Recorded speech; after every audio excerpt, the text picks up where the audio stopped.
Hi, we're testing the Teams meeting.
Good evening. It's 7:30, so welcome to the Monday, April 28th meeting of the Falls Church City Council. I wanted to call this meeting to order.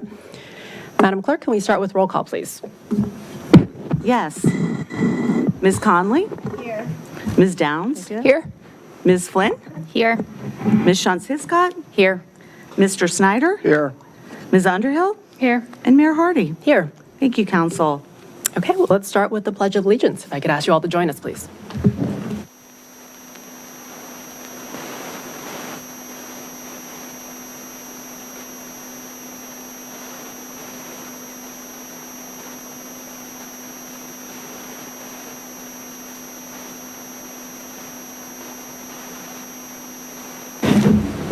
Thank you all.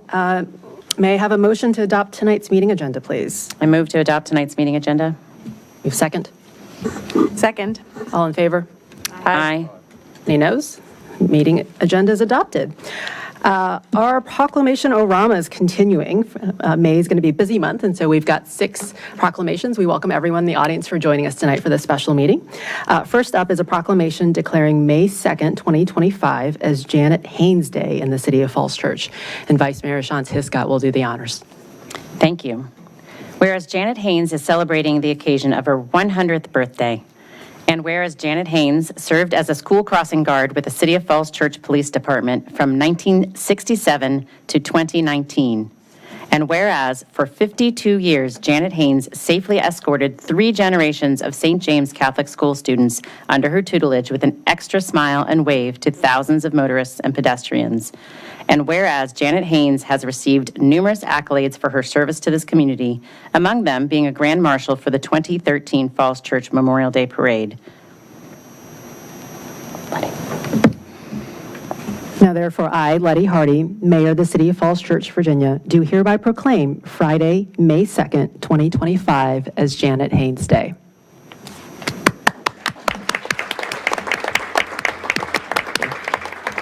And given that we had such a full house, I'd asked Janet if it'd be okay if we all gathered to sing happy birthday to Janet for this big milestone. So if you all join me, I'm going to turn off my mic.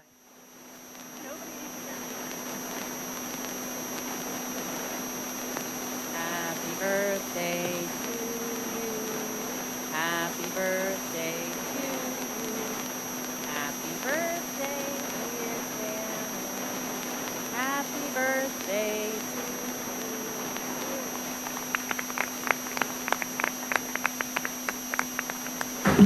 So Janet and family, if we could invite you up to receive the proclamation. I'm sure we all have some words and comments and wanted to wish you a happy birthday. So if you all want to come up. Janet, would you like to say anything as well before you come up?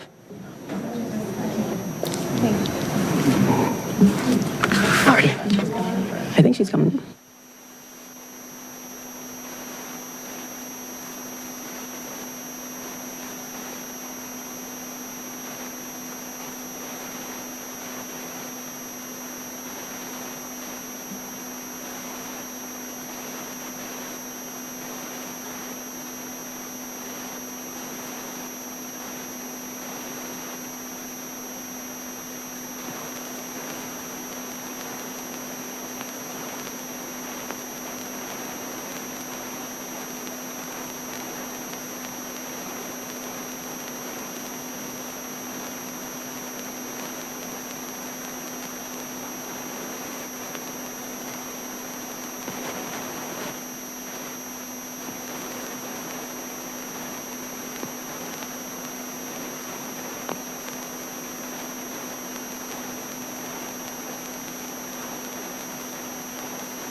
We wish you all the best, Janet. As a family who lives on South Spring Street, where you were on post at Route 7 and Spring for so many years, thank you for the years of service and safe crossings you provided families. Our second proclamation is declaring April 30th, 2025 as a day to honor the legacy of Vietnamese Americans on the 50th anniversary of the fall of Saigon. And Ms. Connolly will do the honors. Thank you, Mayor Hardy. Whereas this month marks the 50th anniversary of the fall of Saigon on April 30th, 1975. And whereas the fall of Saigon was a pivotal event that marked the end of the Republic of South Vietnam and caused millions of Vietnamese to flee their homeland in search of freedom in America and other parts of the world. And whereas over 70,000 Vietnamese refugees settled in Northern Virginia, carrying with them their talent, courage, and resilience to build a new life in America. And whereas among the first Vietnamese refugees were business leaders who worked to create a thriving community by opening grocery stores, restaurants, markets, and professional businesses to meet the daily needs of the Vietnamese people at the Eden Center in Falls Church. And whereas from those difficult early days, Eden Center steadily grew, becoming not only a bustling commercial hub, but also a vibrant cultural home for the Vietnamese community in the greater Washington, D.C. area, preserving cherished traditions with its rich culinary flavors, vibrant cultural festivals, and familiar atmosphere. And whereas the older generations left their homeland, sacrificing everything in pursuit of freedom, rebuilding their lives in a second homeland with nothing but their bare hands and hearts, forever tied to Vietnam. And these stories passed down through the years and the traditions carefully preserved have become a sacred bridge, helping future generations cherish the values of patriotism, resilience, and the indomitable spirit of the Vietnamese people. Whereas the Falls Church area is a proud home to the Vietnamese community and joins them in commemorating the 50th anniversary of the fall of Saigon and celebrates their resilience, bravery, and dedication to preserving their history and culture.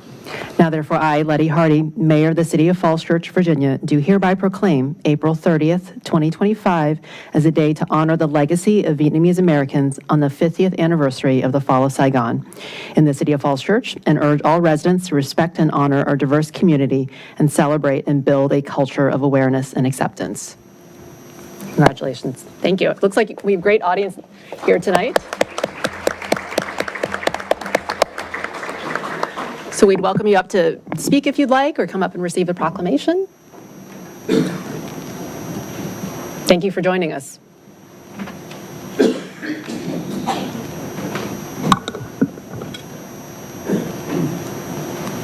Hello, good evening, everyone. My name is Long Hoang. On behalf of committee, the Vietnamese American community of the DMV, I mean Washington, D.C., Maryland, and Virginia, we hereby to say thank you very much for your approval to recognize the 50th, the Black April Memorial Commemoration.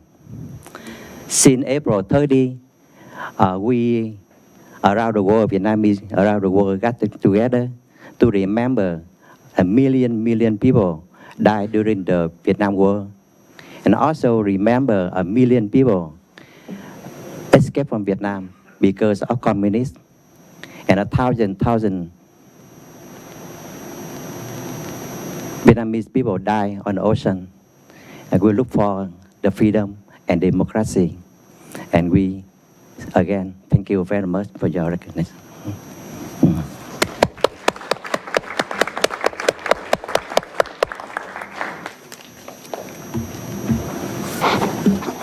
Good evening, everyone. My name is Lafa Havan, Executive Assistant of Viet Lạc Nhà Việt Nam and Vice President External Affairs of the Vietnamese American Community of Washington, D.C., Maryland, and Virginia.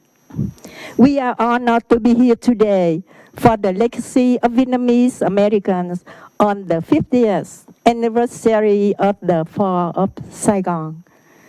Ladies and gentlemen, the fall of Republic of South Vietnam that caused the Vietnamese to search for freedom in many countries of the world. We are so lucky to have Falls Church, Virginia, welcome us with open arms. We would like to thank everyone that helped us from the first day of rescue to educate us on how to live the new way of life in America. And we are grateful to your continued support for 50 years. Thank you from the bottom of our heart. Thanks.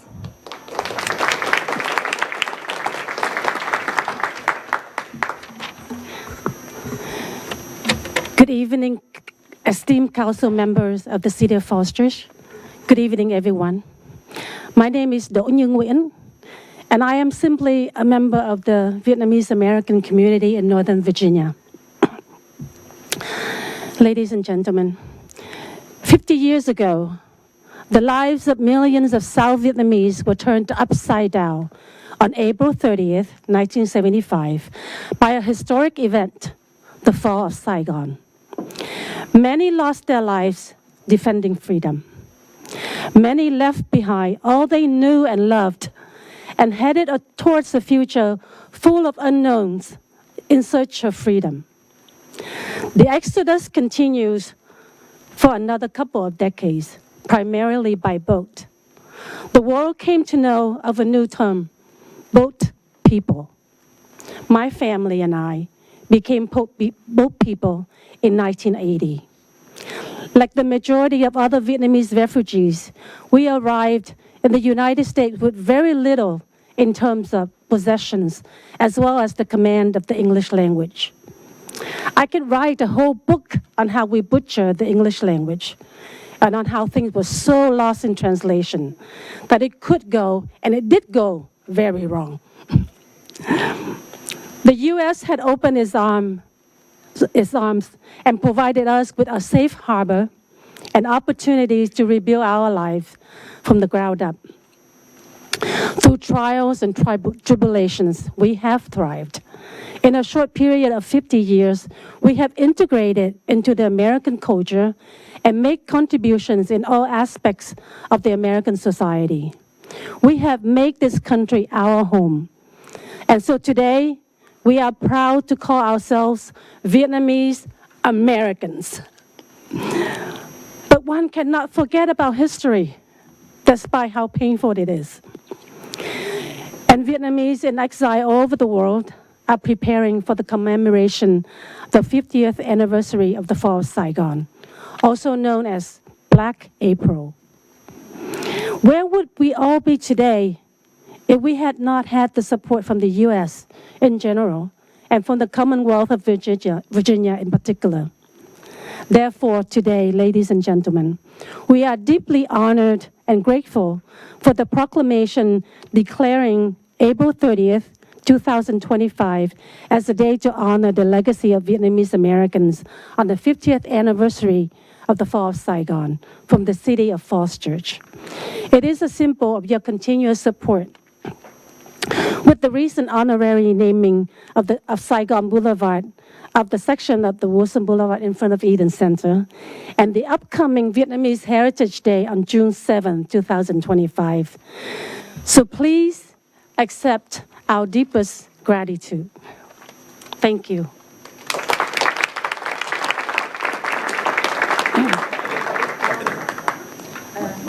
Xin mời mọi người lên chụp hình kỷ niệm.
Thank you all. I guess speaking for myself as a first-generation immigrant, it's good to remember that hardships like the fall of Saigon usually comes new beginnings, and strong, vibrant communities grow from that hardship. And so I'm grateful that the Eden Center can be a great home for the Vietnamese American community, and I hope that spirit continues to inspire hope and action for generations to come. So thank you for being part of Falls Church.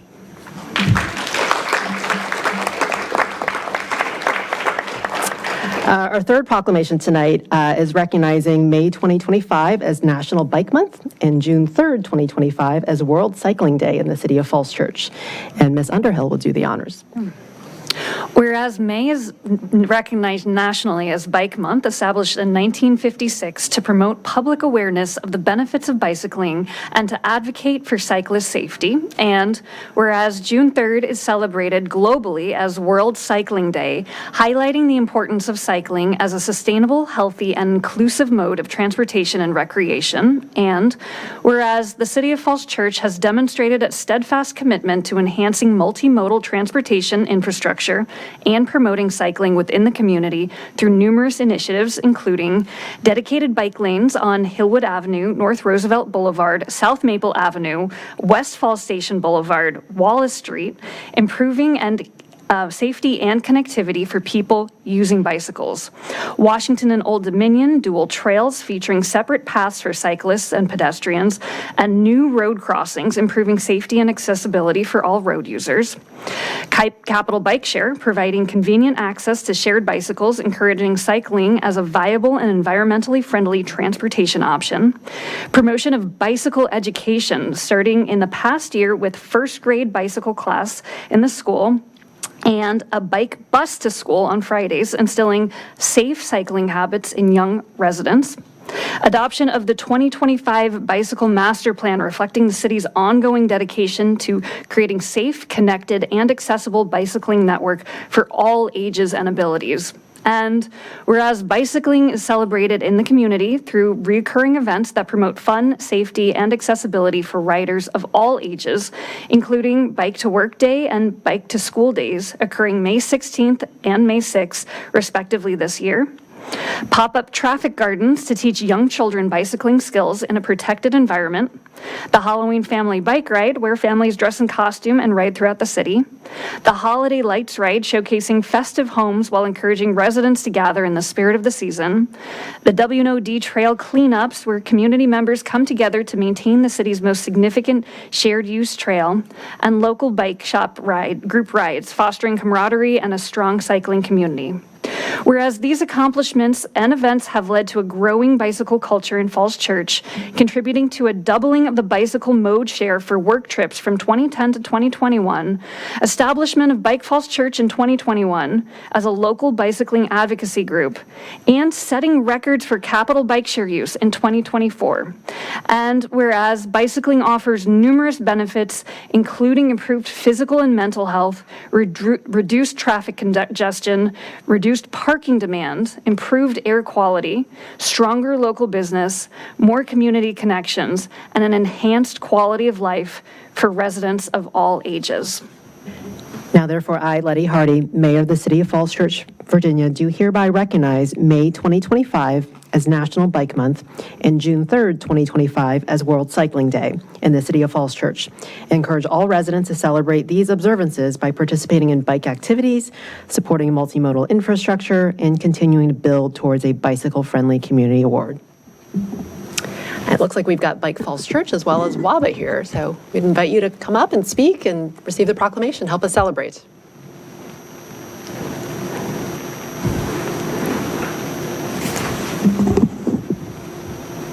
I just want to say quickly thank you to everyone here who came and heard the proclamation, and thank you for doing it this year. It's a funny thing trying to advocate because it's one time we need to push you all to do more and go faster and do better, but also recognize all the great things that that council has pushed for and staff has done and the engineering team has put together. So I appreciate today as a way to celebrate all those things, and hopefully Bike Month is a great chance for everyone to get out there and get the rusty bike out of your closet and go for a ride somewhere. And if it doesn't feel safe to do that, then let these guys know and we can fix that. Yeah. Thank you, and yeah. Thank you.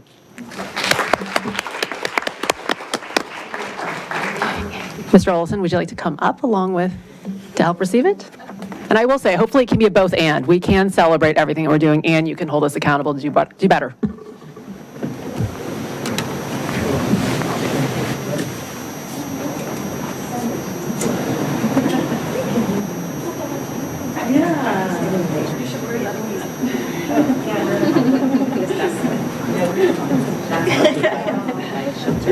You guys park in the new bike shelter? Oh, bike Yeah, it's great. It's just too nice to bike. It's like how to walk pretty slow.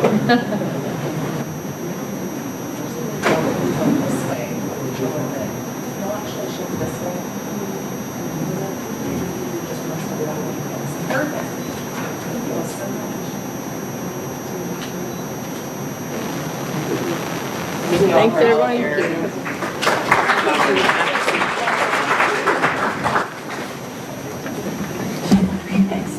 I think we have a few comments. Ms. Connolly? I have one comment that I should have said after the previous proclamation to the members of the Vietnamese community who are here. And that is, I really want to thank you for what you have brought to Falls Church, because Falls Church is a better place because you are here. You have brought your traditions, you have brought your families, your culture, and you have just made our city and this whole larger community a better place. So I want to thank you. We're recognizing you for your resilience and your courage, but what you've brought to this community and this country is immeasurable. So thank you.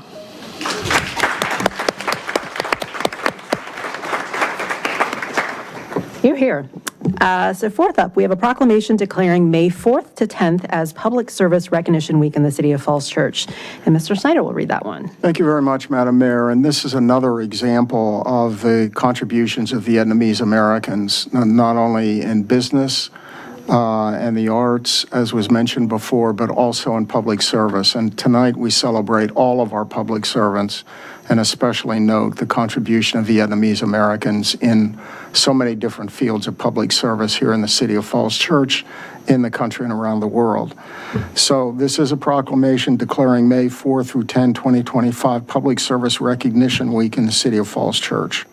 Whereas public servants work at the federal, state, county, and city levels to provide localities across the United States with the essential services they need to keep the nation moving forward.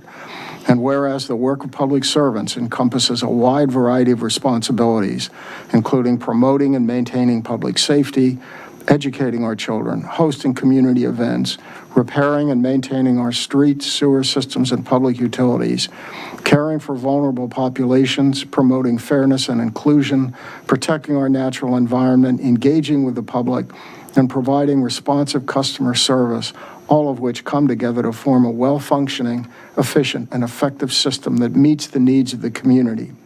And whereas public servants turn our community dreams into a reality, turning proposals and legislation into tangible outcomes through the policies, programs, and projects that they organize and execute. And whereas public servants are on the front line of emergencies, working around the clock to ensure the safety of the community and to facilitate its ability to function during times of difficulty.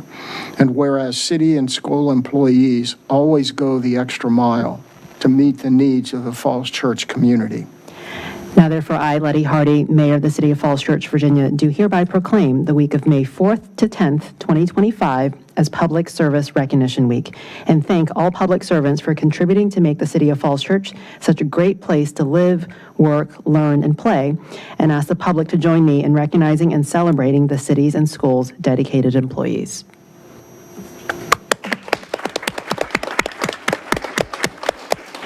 If I could invite everybody who is a public servant, whether it's federal, state, city levels, we'd invite you to come up and help receive this together.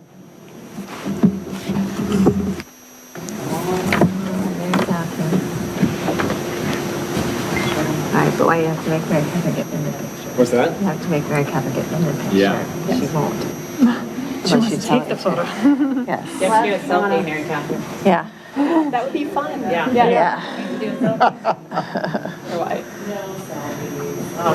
No, you have to come in. Be part of it. Let somebody else do it. Excuse me. Thank you. All right.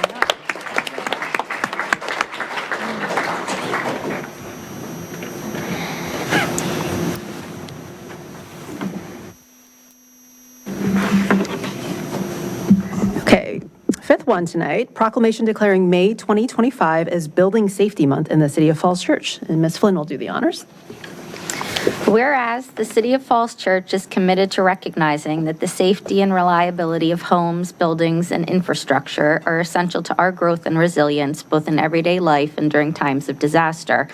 And whereas confidence in the resilience of the buildings is achieved through the devotion of vigilant guardians, building safety and fire prevention officials, architects, engineers, builders, tradespeople, design professionals, laborers, plumbers, and others in the construction industry who work year-round to ensure the safe construction of buildings.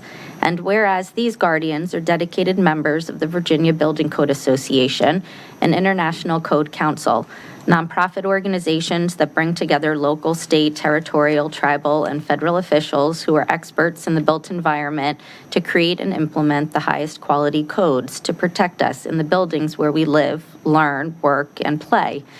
And whereas modern building codes include safeguards to protect the public from hazards such as hurricanes, snowstorms, tornadoes, wildland fires, floods, and earthquakes.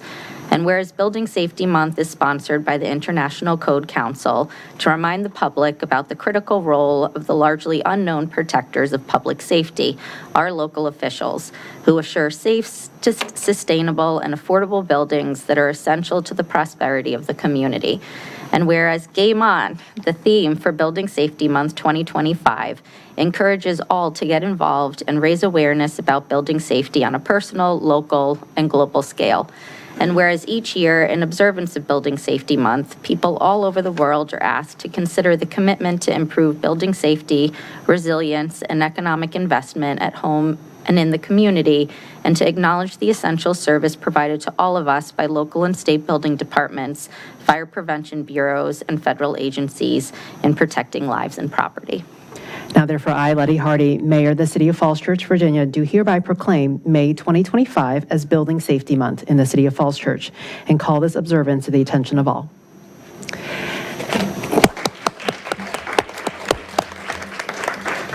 We certainly have been doing a lot of building in Falls Church, and so these definitely are unsung heroes and all that they've done to make all these great buildings and businesses come to life and be open for business. So thank you.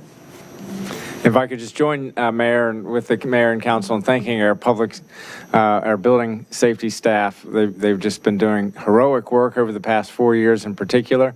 These are very complex buildings that are going up in the city, and they do tremendous work to make sure that they will serve all the future residents, shoppers, professionals who live, work, and play in those buildings well for many decades to come.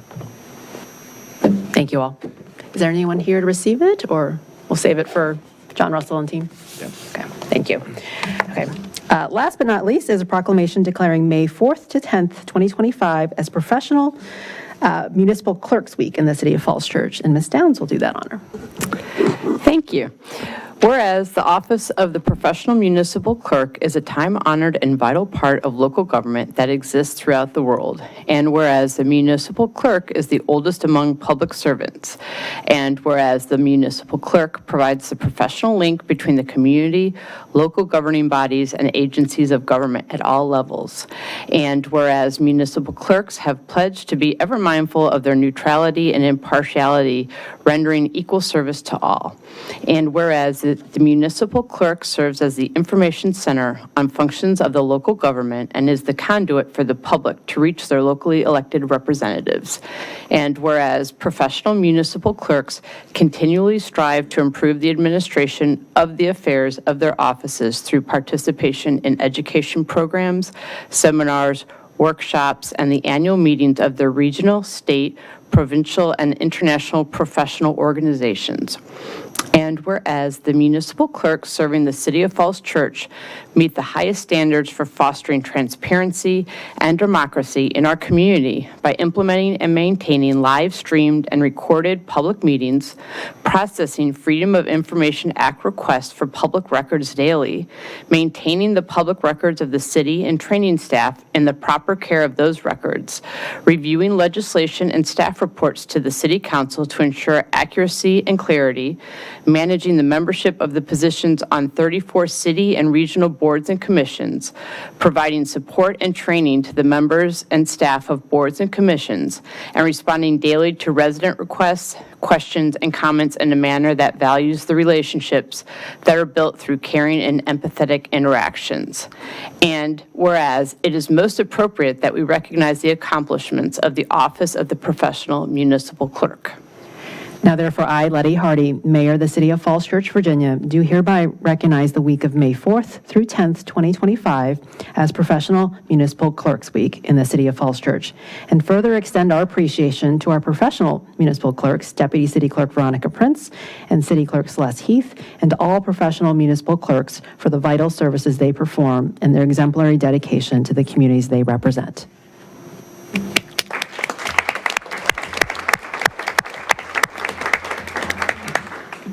Thank you for making all of this possible. Yay. Proclamation. Do we make you typing your own proclamation? Thank you for writing. Who made that up? Phrases. The oldest public servant. Yeah, that didn't sound right. Yeah. 1, 2, 3. Not the oldest. Clerk Humor?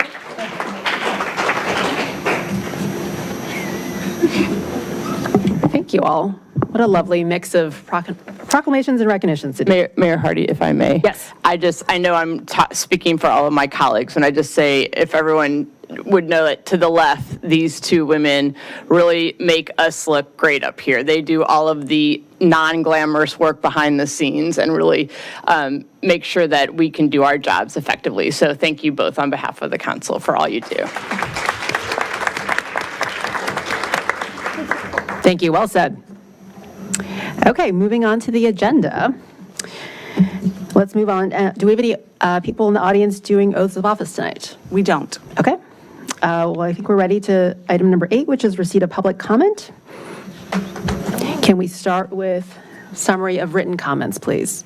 We can. These are the summary of written comments received since your last regular meeting until noontime today. And anything we received after noon, the City Council will receive by email and they will be summarized at the next regular meeting. So regarding the budget, Barry and Diane DeMaio of 502 West Broad Street asked that a comprehensive study of stormwater systems be funded. Marcia Hertzberg wrote in support of reducing taxes in order to equally share any financial burden among taxpayers, schools, and general government. Brian Jackson and Anduin Tu of 913 Lincoln Avenue requested that the greening of Lincoln Avenue project be prioritized in the CIP. Specifically about the budget and solid waste, Mary Kate Hughes of 607 Knollwood Drive urged City Council this is budget and schools, not solid waste, sorry. Specifically about budget and schools. Mary Kate Hughes of 607 Knollwood Drive urged City Council and the school board to find a middle ground that would ease tax burden and maintain strong funding for schools. The following requested that the school budget request be fully funded. Emily Alsop, Elizabeth Ballard, Megan Bartholomew, Meredith Bork, 216 West Jefferson Street, Ann Brady, 402 West Rosemary Lane, Sarah Brands, Christine Lee Buckles of 215 West Cameron Road, Jeff Buck, Caroline Karai, Robert Kavanaugh, 226 Midvale Street, the FCCPS Coral Boosters, Beth Neal, Kara Bracchiali, Kimberly Nevitt, Paul Boson, James Tice, Kelly Jo Bari, and Barlara Valenzuela. Cassandra Cloud, 297 Gundry Drive, Lisa Fair, 601 Oak Haven Drive, Diane Feely, 209 Midvale Street, Meredith Grosso, Paige Griner, 322 Grove Avenue, Liz Jackson, 200 Nolan Street, Valerie Kelly, Courtney Kemps, 1308 Tracy Place, Meredith Cruzel, 105 Tollgate Way, Megan Kuhlman, 443 Hampton Court, Alexandra Musto, Michael Racine, 120 Whittier Circle, Kirby Riling, 1308 Tracy Place, Amanda Ronco, FCCPS teacher, Jessa Salmoraghi, Jennifer Sopp, Anna Scholl, Kristen Shapiro, Melissa Stein, Darian and Annie Thal of 114 West Greenway Boulevard, and Walker Hardy. Let's see. And we did have some solid budget and solid waste comments. The following wrote in support of a solid waste collection fee: Barry and Diane DeMaio, 502 West Broad Street; John and Margaret Finarelli, 502 West Broad Street; Austin and Julie Hong Fu, 502 West Broad Street; Cyril and Natalia LaPecha, 502 West Broad Street; Aria Liu, 502 West Broad Street; Dennis Quinn, 444 West Broad Street; Andrew Siegel, 502 West Broad Street; Art Stern, 502 West Broad Street; Irene Tabach, 502 West Broad Street; and Gail Wadsworth, 200 North Maple Avenue. In other topics, Justin Castillo advocated for a ban on gas-powered leaf blowers. Sean Dakin of 410 South Maple Avenue wrote in support of red light cameras. And Richard Klein wrote regarding signage at the volunteer fire station. Great. Thank you for summarizing all those. I think we're ready to receive public comment either live or virtually. Yes, we don't have anybody signed up virtually. We do have a number of people here to speak about the budget. We do have a budget public hearing and on each of our tax and fee ordinances, so you're welcome to speak at that time, or you can speak now in general public comment. I'll call your name if you just give me a high sign if you want to wait until the public hearing. Okay, all right. And so, and we do have a 3-minute speaker time just to make sure we get everybody in. So you'll see, oops, thank you. Veronica's going to set that up for me. When you get the yellow light on here, it'll be time to sum up. So first signed up tonight is Gail Bodner, followed by Susan Dimmock. Is Gail here? No, Susan. So Susan? Yes, please. Maybe Gail will be here later. That's tall. Hello. Welcome. I'm the parent of a Meridian senior. I am also a former school board member. I have lived in Falls Church for over 25 years, and my family has lived here for over 60 years. I'm here to ask you to fully fund the schools. To reduce funding at this late date is irresponsible. The schools built their budget to meet your December guidance. Our school leadership has consistently worked hard to be fiscally responsible and stay within budget guidance. People move to Falls Church for our school system. Our high property values are directly related to our high-quality schools. We have amazing schools because we meet the needs of our students and we have great staff. Our school system is growing, in part because of our growing city. I ask that you fully fund our schools to meet this growth and to maintain our strong school system. Falls Church residents are proud of their schools, and with the new superintendent joining us this summer, the right message for this council to send is that you recognize that our resources, when pooled together, can achieve a greater good than the small individual savings that taxpayers would receive from a 2.5-cent tax cut you are considering. Please fully fund our schools. Thank you. Thank you, and thank you for your years of service on the school board. Thank you. Next, we have Carolyn Karai, followed by John Ward.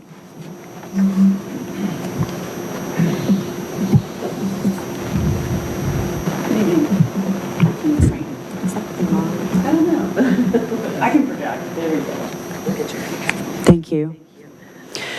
So my remarks will not be as polished, and to be honest, unfortunately, given the situation, they might border on blunt to the point of uncivilized. But in preface to my remarks, to me, even considering cutting school funding is the epitome of uncivilized. So my honest remarks, while not personal, are an in-kind response. I cannot even fathom contemplating cutting the legs out from under our children academically, taking away the very supports they need to become well-rounded human beings. And if you vote to do that, if you vote to take away our tax dollars from one of the only things that truly matters, educating and setting our children up for success, not only will the public record show that it is obviously insidious, frankly, it's embarrassing. I thought in this city, we are smarter, and more principled than to even consider moving people's hard-earned tax dollars away from their very own children via the removal of money from the school budget. As an April 27th email from Mary Beth Connolly states, we've gotten many comments regarding the budget, so this is a mass email reply to all who sent comments to the city clerk. The city is growing, the school population is growing, and revenues are growing, which gives us numerous options to fill in the projected gap. Conscience dictates that you look just about anywhere else outside of our money meant for our children's education if you're hard up for our cash. As my 6-year-old said tonight when I talked about how mommy and daddy were going to a meeting to stand up for no cuts, he said, no cuts? Maybe even add more? Thank you. Thank you. Next, we have John Ward, followed by Edwin Henderson. Which reason? Okay. That's on? That's right? Okay, thanks. Good evening, thanks. John Ward, 335 Riley Street. I'm here just speaking on behalf of myself. I was a co-signer on a letter from the members of the Falls Church Climate Action Network a few weeks ago to City Council regarding the FY26 budget. And this was sent in before the recent discussion of possibly cutting or adjusting the tax rate, not having the 2.5 cent reduction. And I noticed this morning in the question and answer documentation that the city staff might be recommending that the photovoltaic solar arrays be funded in FY26 on Aurora House, and I'm here to endorse that recommendation and to thank the folks on the City Council who have advocated for that over the past months. I do recognize that there's still possibly some roofing issues there that need to be addressed. We've got the tax credit things that may change at the federal level. Tariffs and supply chain things may get in the way, but I do endorse putting the modest amount of money there so that the funding is available to pursue that project. It will be one of the first initial and more significant visible investments that has been made towards the energy plans that were adopted 18 months ago by City Council. We do have the geothermal heat pump system, very visible, being done at Community Center. But the HVAC system was on its last legs, according to staff, and the geothermal system was the most economical choice. It was just financially prudent to go that route.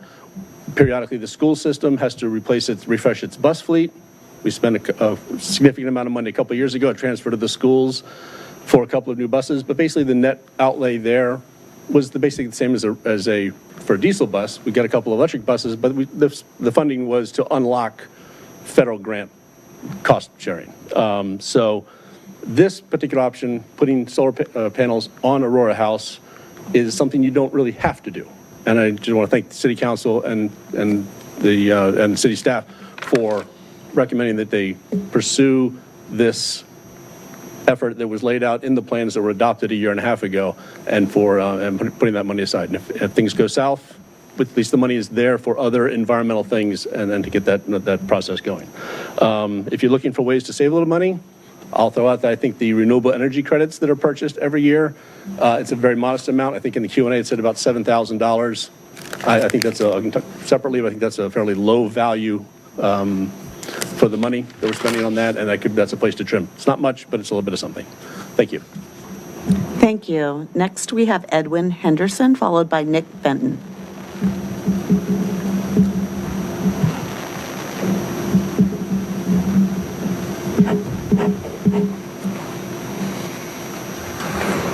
Greetings from Tenor Hill Heritage Foundation, or Tenor Hill Historic and Cultural District, where I live, at 307 South Maple Avenue. I'd like to remind the council and the city government here that we met with the planning department in January, and we put forth a 3-year plan. I don't see any of it in the budget. And I'd like to discuss with the city what we discussed, which includes signage and a gateway feature the first year. But be that as it may, I also want to say that I don't know that it's public knowledge yet, but Turner Hill is not doing our annual music festival this year, and I'd like that to be known publicly. But we're not going away, and we have a number of things that we have planned as well for Juneteenth, where the theme is freedom, seeking freedom in America. We all came here for freedom. Some of us came here seeking freedom. Some of us came in chains. But we all honor and cherish our freedom. That is the theme for this year's Juneteenth celebration. That'll be on Turner Hill on the appropriate date. Because we're also partnering with VPIS this year and partnering with them on a musical act for their music in the parks, concerts in the parks. However, their first concert is on June 19th, and they always have the concert band on that date. So our date will be the following day on June the 26th, where we will be co-sponsoring and sharing the wealth or the payment with VPIS to have a blues act on that date. This is what my wife says about what we're going to do on Juneteenth. Freedom, seeking freedom in America. I believe it is very important to bring the Falls Church community together. And this is one event that can do it. And so I'd like to put that out there and put people on notice. We'll be back as we get closer to the date. And as we get through with the budget and everything, I know that's foremost on everybody's mind right now. We'll be back. So thank you. Okay, thank you. Thank you. Next, we have Nick Benton, followed by Holly Ontrop. June 19th. June 19th, Juneteenth.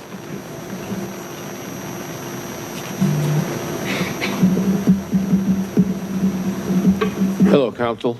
One of the big concerns I have is, can we figure out a way to get the closed captioning thing bigger up there so people can read it? It's very unreadable from the standpoint of anybody who might want to refer to it. So, at any rate, yes, the clerk has copies of the book that is just published, which I bought copies for all of you to share.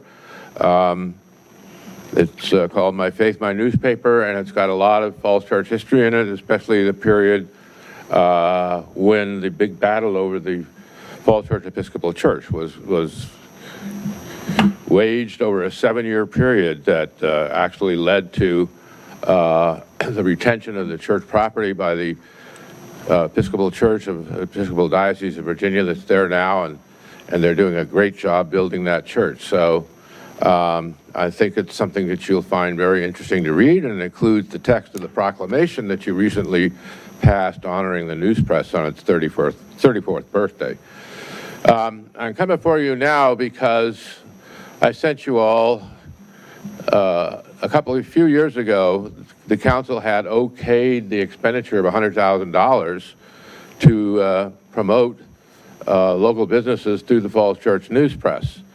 And we are now facing we don't really know how bad it might get as far as the restaurants in particular in Falls Church, the many great restaurants that we built up here, and what's going to happen to them in the climate where everybody's pulling back on expenditures.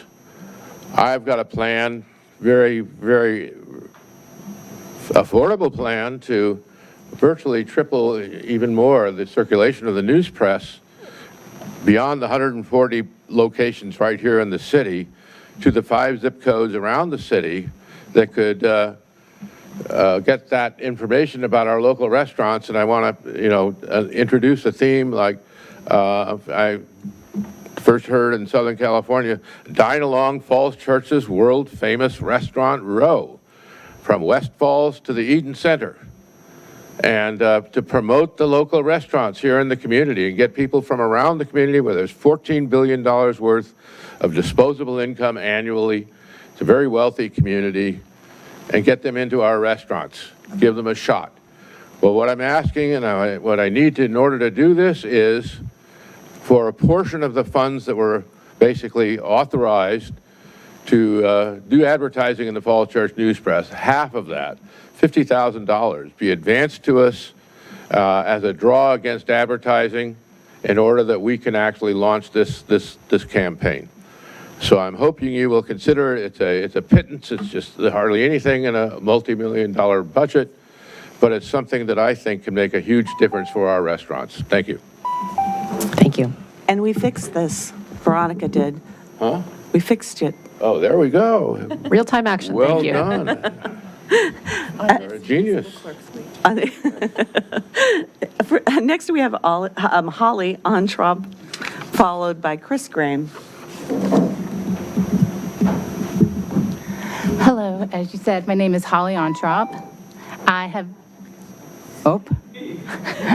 have lived in Falls Church City for 10 years. First, it was for convenience. It was for a job. And then we had our son. And he's 7 years old, and we wanted him to have the best education. So we did what we needed to do. We bought in the city, where the best school district in the state is. And right now, that's at risk, and that's very scary to me as a mom. I want, as all the other parents, the best for my child. And right now, with the proposed tax cut, with the budget cut, that's all at risk. And it's frustrating when it could be a simple fix. Instead of doing the 2.5-cent reduction, we could look at other solutions. The 0.5-cent reduction would allow us to continue to have the great education our kids need and deserve, as well as saving the budget. So I ask kindly that you take a minute and really think about it. Think about all the children, all the promises we've made to our children, and help keep the budget at its current state. Thank you. Thank you. Next, we have Chris Graham.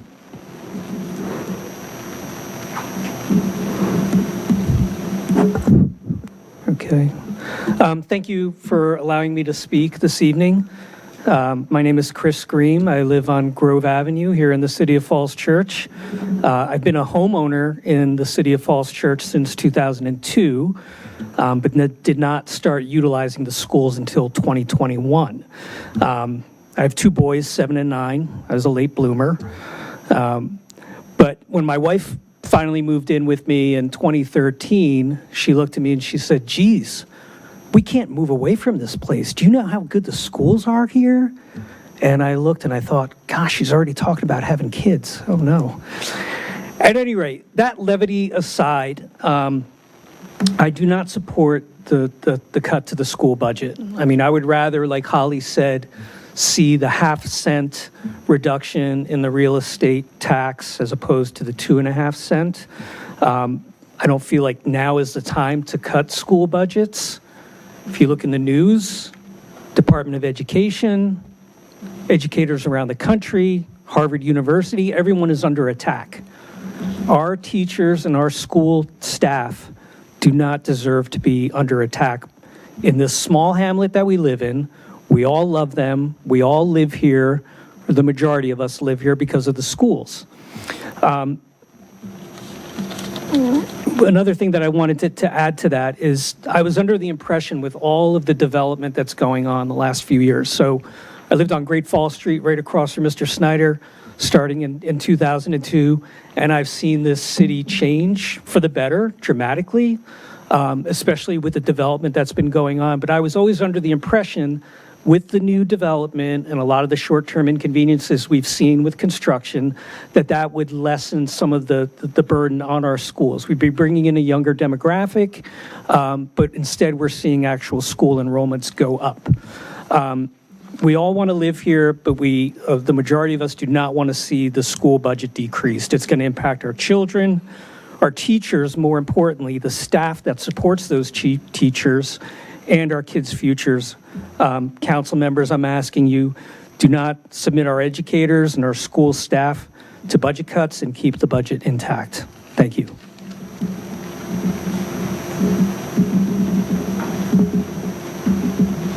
Madam Mayor, that's all we have signed up for public comment. Great. Well, if anyone would like to give public comment later on as we have the public hearings, you're welcome to when we get to those items. And then also, I'm just going to make a plug because this is a council that's very much committed to listening to the community. So beyond kind of Monday nights when we take public hearings, I think there's been some confusion on when you can give public comment. So obviously we have Monday night regular meetings, but we also hold monthly office hours, first Wednesday in City Hall at 9 a.m. should that, Monday nights not be a convenient time for you. And then some of us also hold individual office hours. And so this is a council that aspires to be very accessible and to listen, whether it's in a formal setting like this, over email, or in an informal setting such as office hours, which I've personally been doing for about 10 years now. So let's move on to the agenda. I think up next is the Arts and Humanities Council Annual Report. Yes, and I believe Ron Anzalone is here.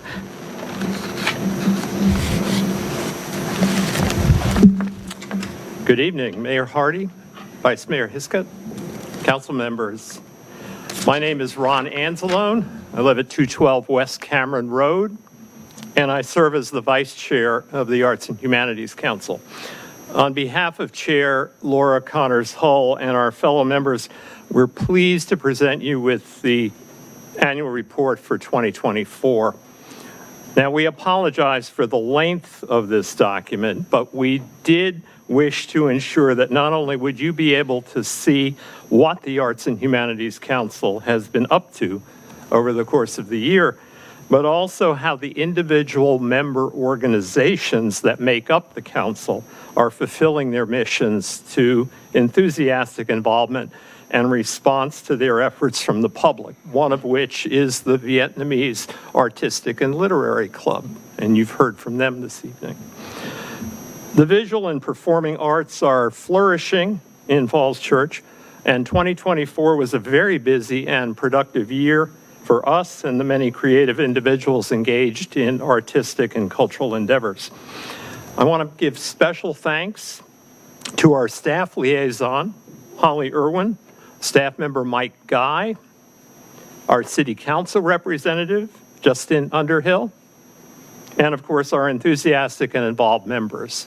And the other members of council, Mayor Hardy, Ms. Connolly, who've been involved in what we've been doing.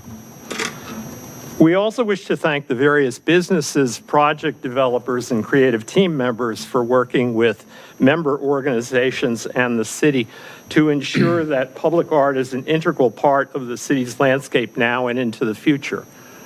And maybe not everyone will like every piece of public art that goes up, but then that will spark a conversation as well. I want to highlight two issues for your consideration as we move through 2025 and beyond.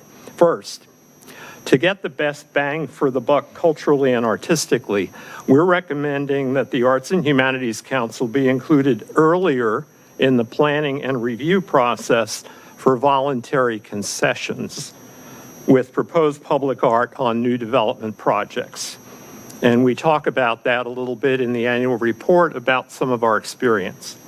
And second, while we understand that circumstances are challenging, as we've just been hearing, and that the budget for next year is very tight, we do recommend that the arts program fund grants be increased slightly, if at all possible, to ensure continued excellence and diversity that everyone in the city is coming to expect from our public art and artist support.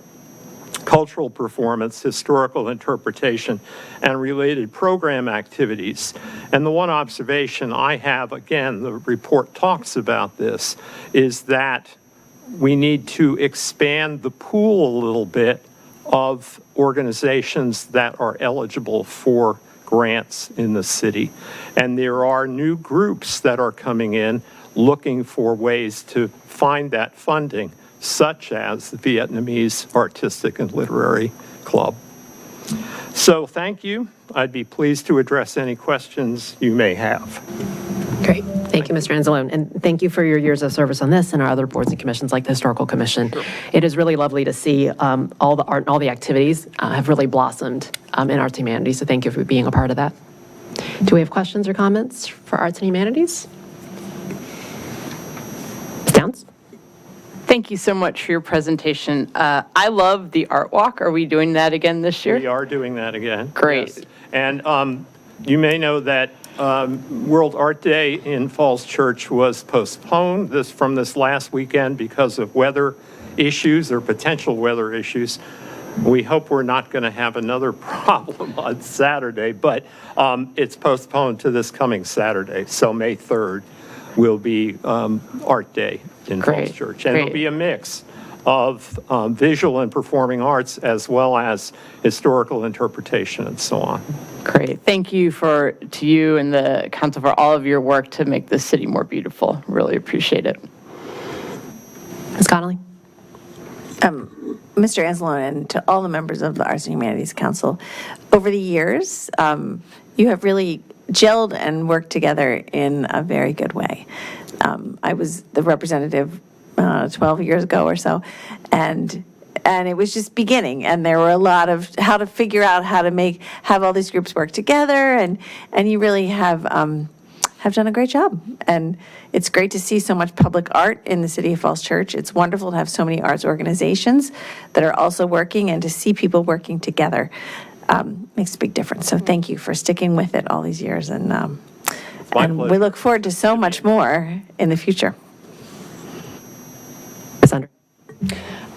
I just wanted to say that I know how much work went into putting together this report, and it is, I was looking through it today and earlier, it's really impressive, and just seeing what all the different groups in our city have done and accomplished in the past year, and all the photos of all the wonderful events that have happened is really inspiring. And so thank you for, I guess, herding all of this together into this report. I know all the work that went into it, and all the work that all the groups put into actually making the arts and events happen. So thank you.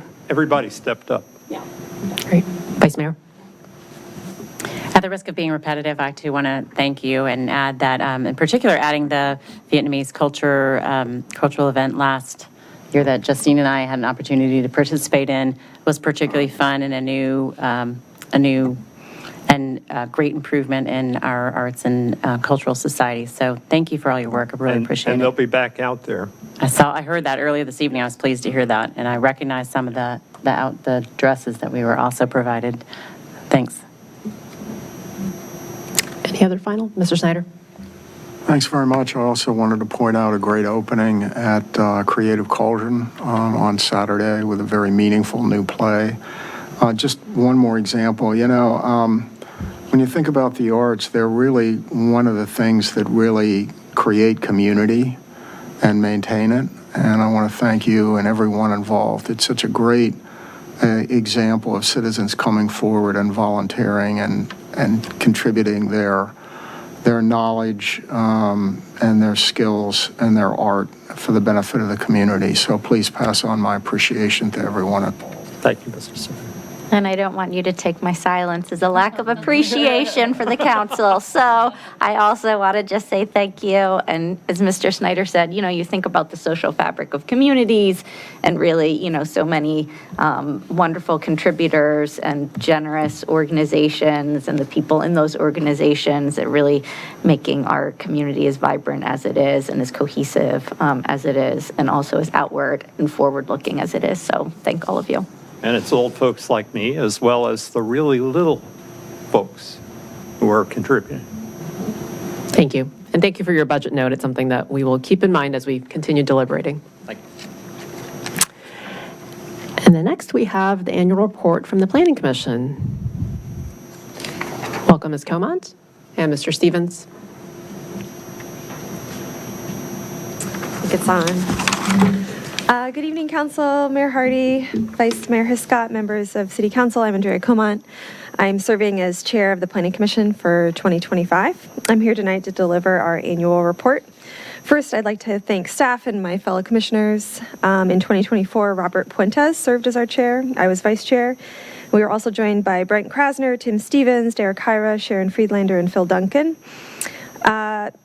Mr. Puentes and Mr. Hyra stepped down at the beginning of this year, so this year we are joined by two new planning commissioners, Bob Kravinsky and Danny Polinsky.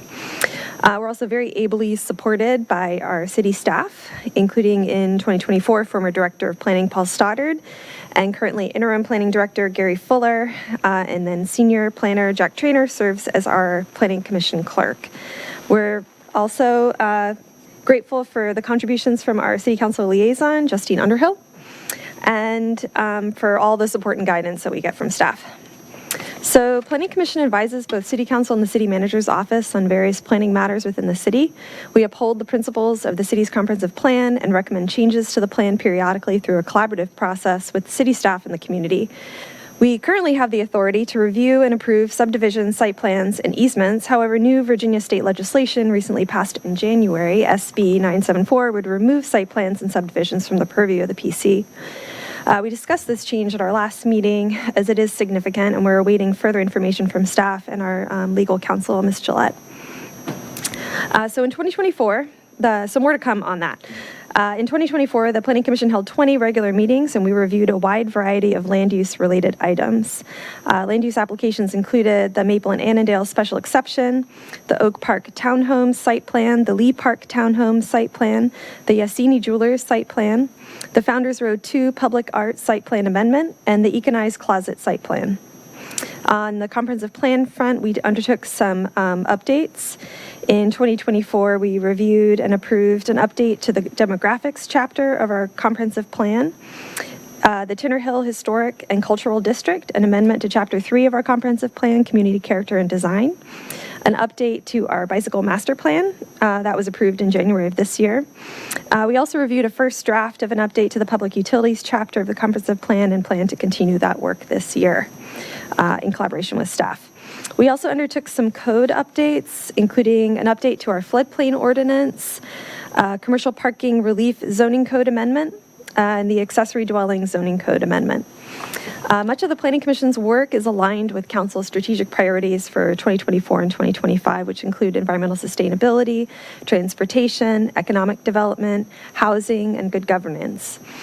At its annual advance, the Planning Commission reviewed the calendar year 2025 Planning Department work program and identified some priority items should additional staff resources become available.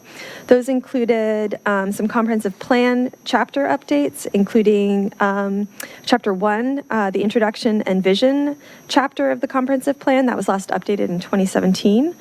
In Chapter 4, our land use chapter with the preceding scoping study. That chapter is last updated in 2005. On the transportation planning front, we prioritized e-bike, scooter, and low-speed electric vehicle regulations.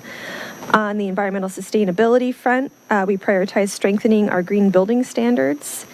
And in the realm of zoning ordinance review and cleanup, we prioritized taking a look at our B2 commercial use, updating our B2 commercial uses, including daycare and recreational commercial uses, and also revisiting our cottage housing ordinance. Staff provided 4 recommendations for a sort of phase 2 for cottage housing that would allow for additional projects to occur. Projects that the City Council could consider for their next work plan, calendar years 26-27, include updates to the Comprehensive Plan Chapter 3, the Community Character, Appearance, and Design chapter, the West End Small Area Plan, and also our city sign ordinance. We received a letter from the BZA, I believe Council did too, stating that our sign ordinance is outdated and overly limiting, and it results in frequent variances that are consistently granted, which is the basis for an update. So on behalf of the Planning Commission, I just want to say that we all look forward to working with you this year, and I'm happy to take any questions or comments tonight and back to the Planning Commission. Thanks for your time this evening. Great. Thank you, Ms. Comant. Thank you for the volume, depth, and breadth of work. I think that was very evident based on your annual report, so thank you for that. I'm sure we likely have comments up here. Ms. Flynn? I can start. I'll just thank the whole Planning Commission again. I said to Chair Puentes, last year that I feel as though the Planning Commission really just does such a great job, engaging in difficult conversations, sort of grappling with difficult issues, and that anyone who tunes into those, meetings sees their government in action in terms of debate and consideration and sort of the back and forth over a whole host of, changes, but how you move communities forward, how you do it while sort of respecting community values and community input. And so thank all of you for your continued work together and collaboration and respect for each other's opinions. And I'm really excited with the current sort of complement of commissioners and everything that each of you brings to your conversations. So thank you again. Thank you, and thank you for all of your really terrific feedback, Ms. Flynn. Vice Mayor. I think Aaron said it pretty articulately, so I just want to echo my thanks in terms of I know the hours that all Planning Commission members put in and the seriousness with which they take their tasks to really dig into the details, to work and find what is happening regionally, nationally, internationally, and I just appreciate all the thoroughness that each of the Planning Commissioners has brought to the task. Thank you. Thank you. Ms. Underhill. Just wanted to echo the thanks, and I do have one comment and a couple questions. I wholeheartedly agree with the 2025 work plan that you laid out, and that fits very well with council's priorities, especially the transportation planning, the environmental sustainability, and building standards is something that's we've been looking forward to for a long time, and I know that Paul Stoddard that was something near and dear to him, so I'm just glad to see that continuing on. For the recommendations for next council work plan. Could you talk a little bit more about why those two, specifically I'm looking at Comprehensive Plan Chapter 3, Community Character, as well as the West End Small Area Plan were selected out of everything else? My recollection from this was discussed in our Planning Commission advance, and I believe the Community Character, Appearance, and Design chapter is also quite dated. It's also from 2005. And we felt like that was a good next option in terms of the comprehensive plan updates. The one that is currently underway, the public utilities, is also quite dated, and then the land use chapter is quite dated. And so that was sort of like next in the pecking order. There might have been one more that is also from 2005. So sort of bringing those outdated chapters up to date, and so that they reflect our current vision for our community. And then the West End Small Area Plan, we just feel like a lot has happened in the West End. I think that Small Area Plan, I can't remember the date for it. It might have been 2016-ish. So it's probably been about 10 years, and we think it would be a good time to revisit it. And it's funny, so we just had Arts and Humanities up here. I'm the liaison to that. I'm the liaison to the Planning Commission. I'm also the liaison to the Architectural Advisory Board. And the update to the Comprehensive Plan Chapter 3 really pairs with what they're asking for too. But also specifically design guidelines and other things they were interested to look at, because I think our design guidelines are from 2001. So anyway, I'll throw that out to council for our next work plan to really, that didn't make it into the current work plan, but hopefully for the next time we get at it, that can be a priority. Thank you. Just chime in for one more thing, thinking of when you reminded me of one of your commissions, the ESC has also been talking about green building codes, and so that, again, you're just showing that you're reflecting what our boards and commissions are also working on and incorporating their expertise into that as well. And when you get to the public utilities discussion, bringing the Public Utilities Commission on board would be great as well, because there's a lot of community expertise which will augment the expertise that you as planning commissioners bring to the forefront too. So thank you for that. For sure, yeah, we look forward to working with a variety of boards and commissions on updating these chapters. Ms. Downs. Well, thank you very much. I know Ms. Underhill is excited because when I ran for city council and you and I first met, pretty much everything on your work plan for 2025, Ms. Underhill mentioned to me, so I know that she's very supportive, as am I. I think it's terrific, the strengthening the green building standards and also the e-bike, scooter, low-speed electric vehicle regulations. That's something that actually came up during the campaign, so very supportive of that. And I just wanted to thank you and the Planning Commission for all of your work. You know, obviously we went through a very difficult vote with the accessory dwelling units, and I know that where we ended up wasn't in agreement with all of your recommendations, but we definitely couldn't have come to any kind of vote without your expertise and the Planning Commission. So we couldn't do it without you all. So thank you very much for your work. Thank you. Mr. Snyder. Thanks very much. The Planning Commission has unique powers under our charter, and it's much appreciated over the years how much time and expertise have been contributed by the Planning Commission to the city under our charter. And I know there have been some legislative developments from Richmond. I'm very anxious to hear more about what your thoughts are with regard to that. And I want to thank you in particular for your work with CACT and now on the Planning Commission. So thanks a lot for your service. There is one additional thing I'd like to add to your agenda if possible. LEAD version 5 is in the process of being released, and it has much more on resilience than previously. So I would be interested in the Planning Commission maybe taking a look at that and putting your eyes on that to see if there isn't something that we should consider citywide. But it's an interesting development, and I know that the LEAD folks are focused in this time of volatile weather and climate issues, are more focused than ever before on resilience. And I think that's something we need to keep in mind as a very high priority here. So any thoughts that planning commissioners have on that and about how we might incorporate that into both city buildings as well as recommendations for private buildings would be much appreciated. Thank you. Great, thank you. Yeah, I think that will probably be something that we would discuss as part of the green building standards discussion for sure. So thank you for flagging it. And we talked about it from the ESC as already jumping on that lead, and we had a long discussion about that as well. So staff is really diving into, so it'll be a good collaboration to make sure that it happens. LEAD is moving forward, so you actually won't be able to use the old LEAD. So we will be figuring out how to make LEAD 5.0, I believe it is, incorporate it best into our next building standards. Thank you. Great. Well, thank you. Echo everything that my colleague said. The one thing I will mention is I was a big fan of your speaker series because I just, in general, think it's important for us to lift our heads up from Falls Church and learn how other people are doing it. So look forward to hopefully anything else you got lined up along these lines. Yeah, I'd love to bring that back. We actually didn't have any speakers in 2024, so hopefully we can relaunch it in 2025. Great. Thank you very much. All right, thank you.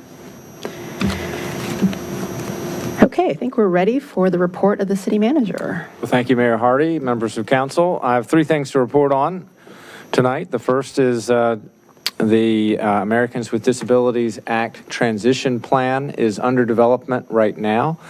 The purpose of this plan is to identify accessibility deficiencies in the city's built environment and the public sphere and propose solutions that will be executed through a capital improvements program. Then the city will then continue to make steady progress in addressing these deficiencies over time. For instance, whenever the city paves streets, you see that we do take out and replace all of the sidewalk ramps so that they're up to current standards for accessibility.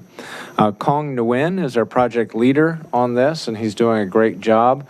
One of the things that he will be doing in the coming days is go on a tour with the chair of our HSAC committee, Mr. Jeff Persons, and get sort of identify some areas that people in the community, members of our community, where we found there are difficulties with accessibility. And so that kind of information is very helpful for making sure that this plan addresses real needs. So I want to thank Mr. Nguyen for his work on that. Is there a target completion date? Mr. Young, do you know the target? It is well underway, and so I think it will be completed relatively soon, but we'll get the date to the council. Okay, thanks. The Commissioner of Revenue has sent out a mailer to new residents in the city to remind us all to have our vehicles registered with the Commissioner so that they're part of our property tax book, which is finished up in August. The Commissioner just recently put out 1,800 mailers to identify households that aren't showing up on our DMV rolls right now, and to encourage those households to get their vehicles registered. The city website is a great resource for that. Right on the left-hand side, on the left-hand ribbon, is a link for vehicle registration to make it easy for the public to get their vehicles registered. And then lastly, the third thing I want to report on is congratulations to the Mary Riley Stiles Library. They were recognized by the Virginia Association of Library Directors for excellence. They are a Gold Star library by the Virginia Association. But more especially, Paula Hawkins was recognized with their Outstanding Staff Member Award for her work in promoting the library in the context of the 125th anniversary, which we celebrated over the course of last year. So congratulations to Paula, and congratulations to the entire library staff and to the whole community. That's my report tonight. Happy to answer any questions. Great. Thank you for sharing that good news. Do we have questions or council requests? Ms. Connolly? I just have one comment, Mr. Shields, regarding the postcard that the commissioner sent out. Someone stopped me today and said, what do I have to do? I just got this. I didn't realize.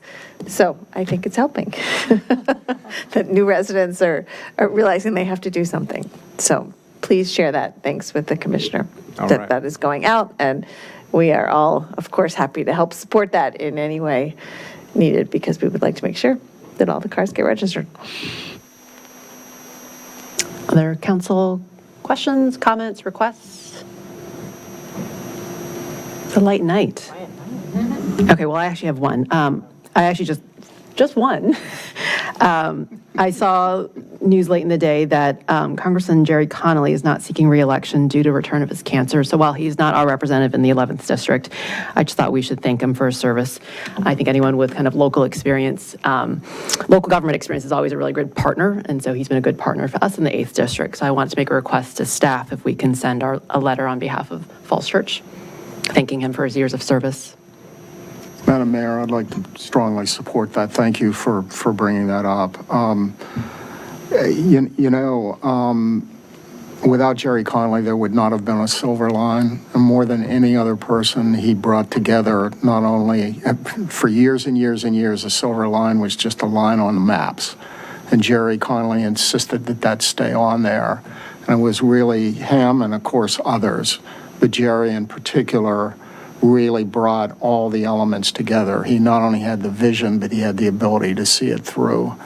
And he's been a real partner with our congresspeople over the years in regional and national and local priorities. So thank you for raising that. And my heartfelt sympathy and support goes out to Jerry and his entire family. Thank you. Okay. Any other council requests or comments before we move on to business on the agenda? Okay. Madam Clerk, can you call the first item tonight, please? Yes, for second reading and public hearing, we have TO 25-07, ordinance to amend the City Code of the City of Falls Church, Chapter 26, Motor Vehicles and Traffic, to add and enact Article 8, Pedestrian Protection. Thank you, Madam Clerk and Madam Mayor, members of council. I'll be standing in tonight for Chief Fard.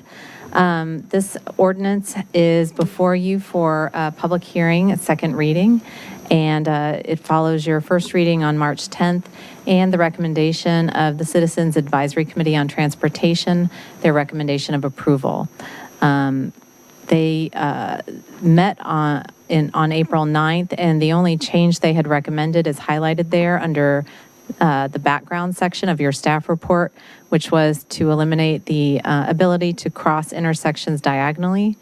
In talking with the chief, his concern is that the city doesn't currently have the technology or road designs to accommodate that diagonal crossing at this time. And so if that were to become if we did develop that technology and road design in the future, we could add that provision to the ordinance at that time. That's the update on this, and I'm happy to take any questions, or we can go to the public hearing. Okay. Do we have any council questions or comments before I open it up to the public hearing? Vice Mayor. I just have a comment. I'd like to plus one, having that discussion in the future about diagonal intersections, because we have seen, have they been incredibly effective in European, Asian cities, and so it's just something I want to keep out there to explore, but it makes perfect sense that we don't have that option now to remove it from this ordinance. Thank you. Plus one. Even in the US, they have scrambles and diagonal crossings, and they don't slow cars down because it actually removes the cycle from the traffic light. So I would encourage us to explore and be innovative in this region. Okay, no other council comments up here, so I'm going to open up for public hearing. Are there members of the public who wish to speak on this item? Okay, seeing none, I'm going to, welcome.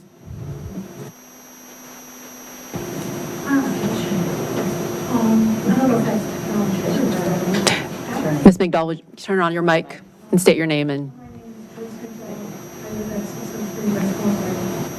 Of Falls Church. And I just wanted a point of clarification.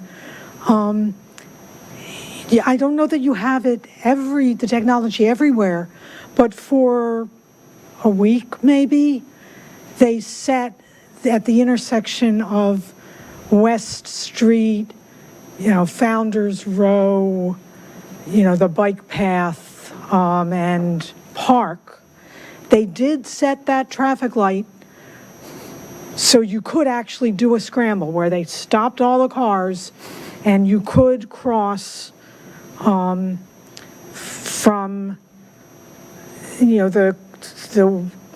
this side corner to the other side.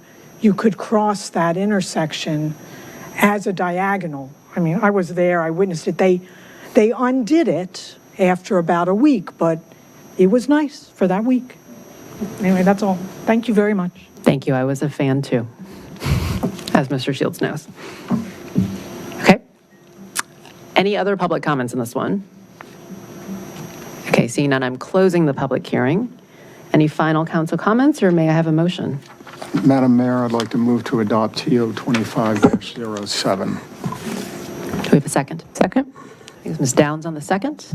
Can you call roll, please? Ms. Conley? Yes. Ms. Downs? Yes. Ms. Flynn? Yes. Ms. Shonsiskott? Yes. Mr. Snyder? Yes. Ms. Underhill? Yes. And Mayor Hardy? Yes. Motion carries 7-0. Thank you, council. We can call the next items. Yes, the next 4 items are here on for public hearing. Would you like me to read each of the items, or do you want to go one by one? I think we probably can read them in a cluster like we normally do. Is that okay with the city attorney? And then we'll just open each individual public hearing and close it. Okay, great, thank you. We have TO 25-02, ordinance fixing and determining the budget of expenditures and revenues and appropriating funds for the fiscal year 2026 general fund, sewer fund, stormwater fund, cable access fund, affordable housing fund, school operating fund, school community service fund, school food service fund, community development authority, and capital improvement program funds, and to adopt the FY 2026 to FY 2031 capital improvements program. Our second public hearing will be on TO 25-03, ordinance setting the rate of tax levy on real estate for tax year 2026 and on personal property, machinery and tools, and all other property segregated by law for local taxation in the city of Falls Church, Virginia for tax year 2025. We have TO 25-04, ordinance to set the stormwater utility billing unit rate in accordance with Chapter 42, Article 7 of the Code of the City of Falls Church, Virginia, as of July 1, 2025. And then we have TO 25-05, ordinance to amend, reenact, and recodify Chapter 42, Utilities, to revise sewer rates and fees as of July 1, 2025. I know we have a conflict of interest disclosure. The City Council is discussing the FY26 budget for the City of Falls Church. I am an employee of the Falls Church City School Board, which may be affected by the proposed fiscal policies. As a result, I am in a group of 3 or more people who may realize a reasonably foreseeable direct or indirect benefit from the proposed ordinance. After consideration, I am electing to participate in this transaction because I'm confident in my ability to participate fairly, objectively, and in the public interest. Thank you. Okay, Mr. Shields. Well, thank you, Mayor Hardy and members of council. So for the 4 items that are up, we have the budget and the CIP ordinance, the tax ordinance, and then the sewer rate ordinance, and then the stormwater fee ordinance. The purpose of tonight is to have an opportunity for the public to weigh in with a public hearing.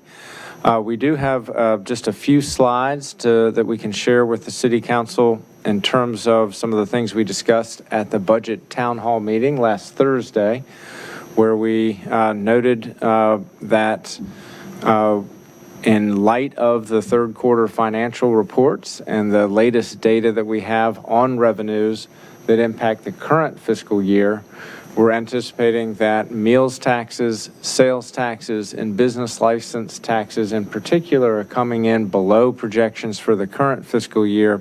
And we have accordingly revised down and had to revise down, we believe, to be responsible in our budgeting, our revenue forecast for the FY26 budget, which is before the council right now.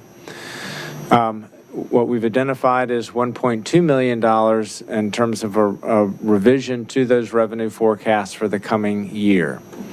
And so in order to address those, the council has asked for levers in terms of how we could close that gap, including revenue levers and including spending reduction levers. And so the purpose of the slides coming up is to go through some of those numbers together. So one, just in terms of some of the basics, for every penny on the real estate tax rate generates $630,000. And one of the things that has also been discussed by the council, just to give the council some options, was to have the vehicle tax rate go back to the $5 rate, which it was before the pandemic. The City Council lowered the personal property tax rate in the immediate aftermath of the pandemic to provide tax relief to residents. There was a step up of that rate to $4.80, I think last year or maybe 2 years ago, and that is the rate where it is today. And so if that were raised to $5, that would generate $280,000 in additional revenue. Next slide, please.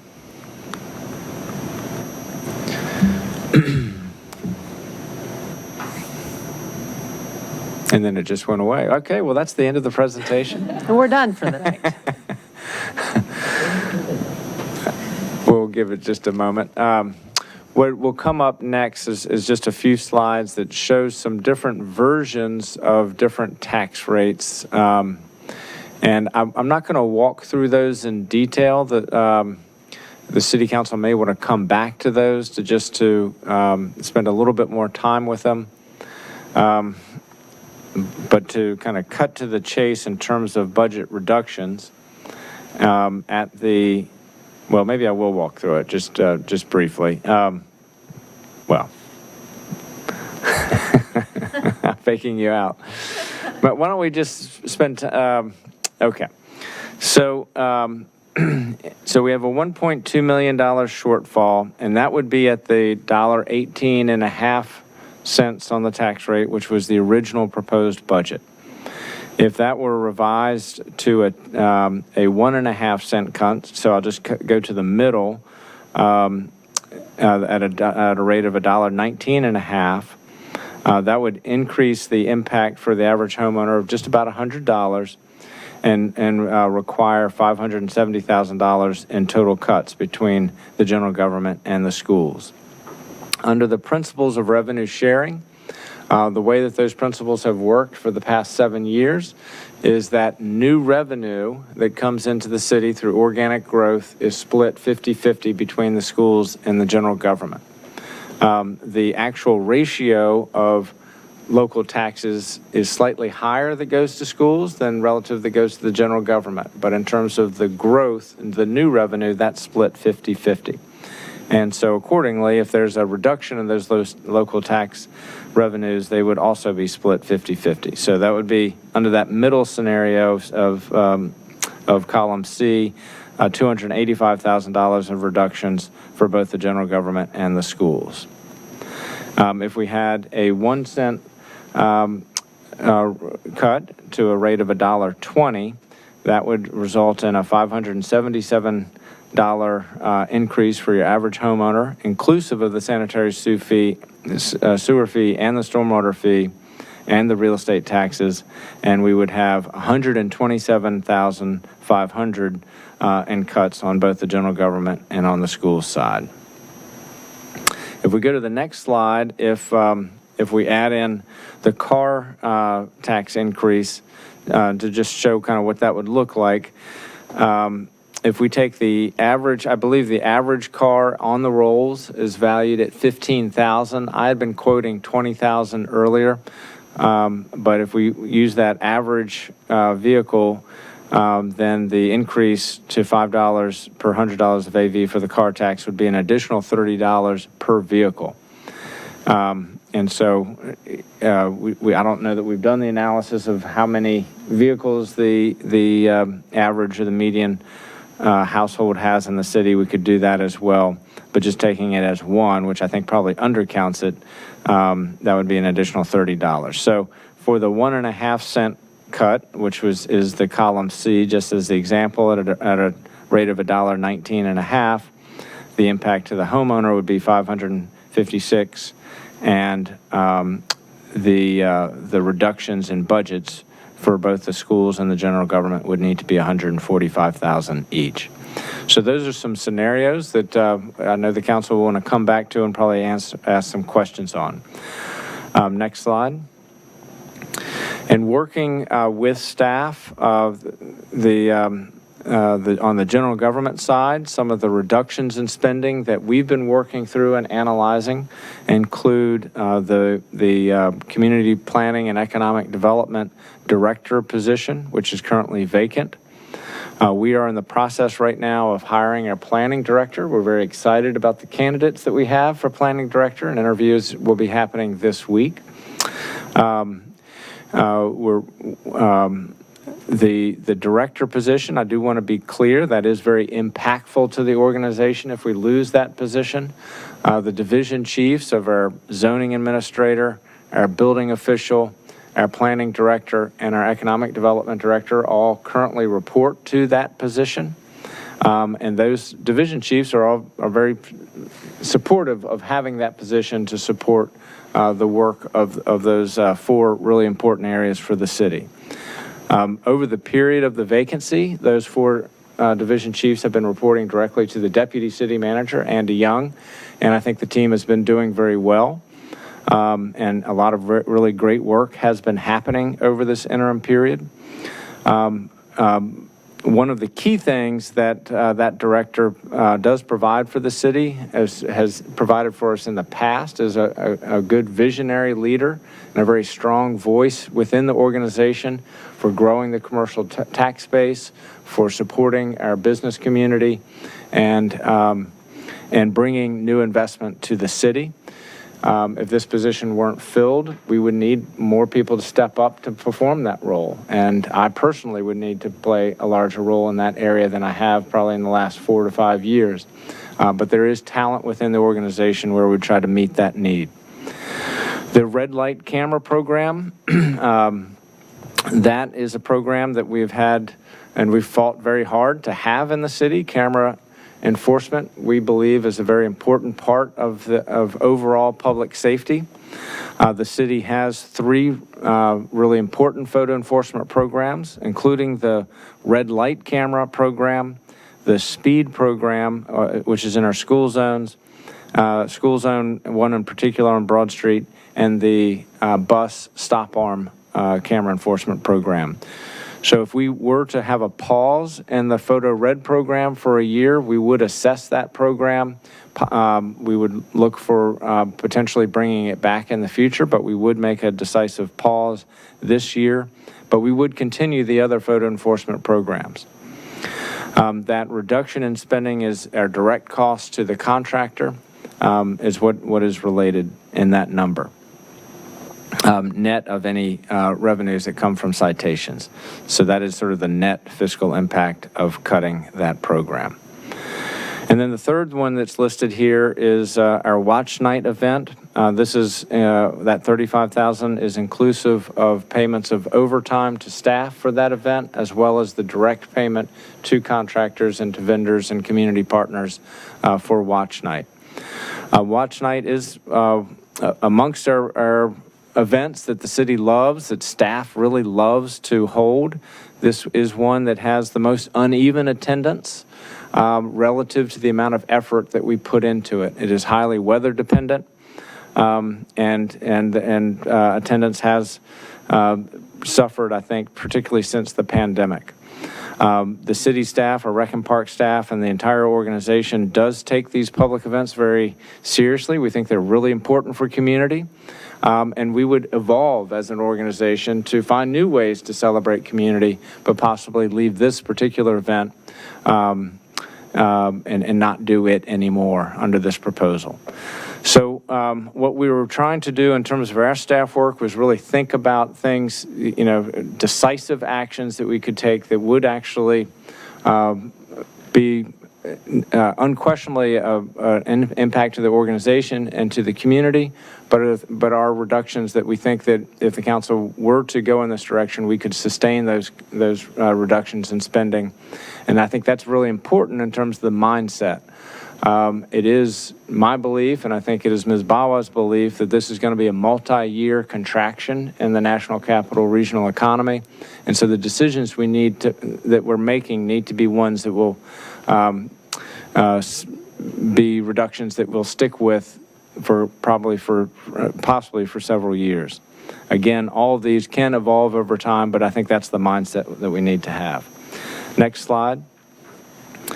So the next slide is just a summary of some of the other markups that we know that the council has been discussing, and there are probably additional ones, but we want to start to have that list in mind as a setup for your work session next Monday. So the council has discussed the playground equipment at Crossman Park in particular. We also have the Cavalier Trail Park, so we can discuss both. We have heard council desire to have the rooftop solar at the Aurora House move ahead in the coming fiscal year, so that we've added that to the markup. And those two CIP projects could actually possibly trade funding, so those are related to each other. The emergency rent and food assistance, we're working with staff in terms of what our projection of what that need will be.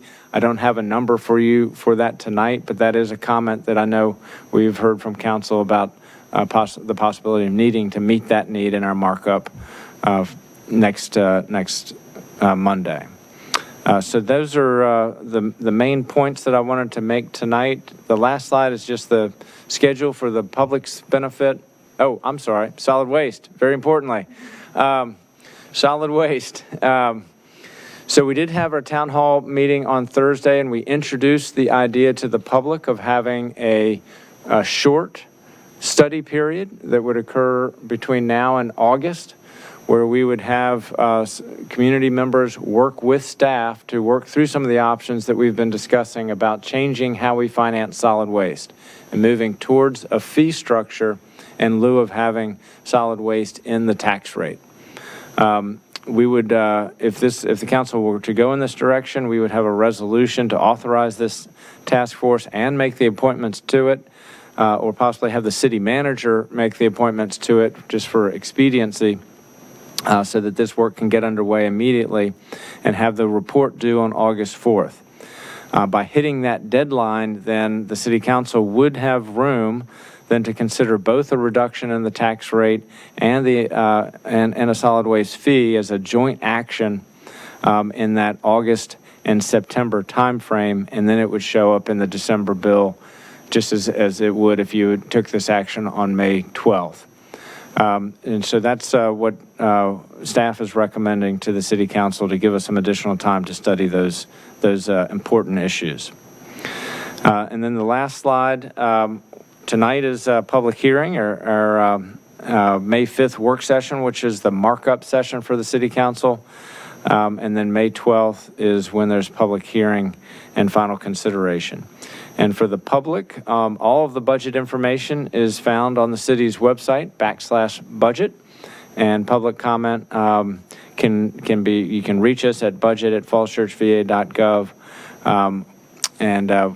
Appreciate all the public comment that we have gotten so far. We've gotten a lot of comment on this year's budget, and we do read every comment that we get and really appreciate the engagement.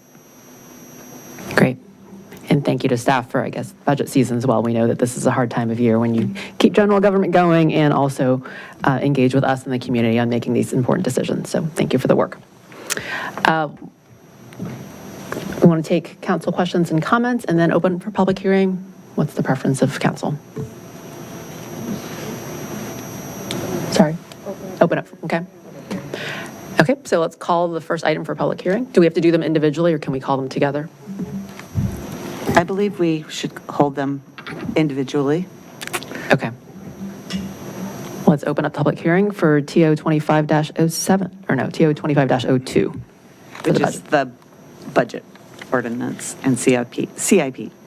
Do we have any members of the public who wish to speak on the budget and CIP?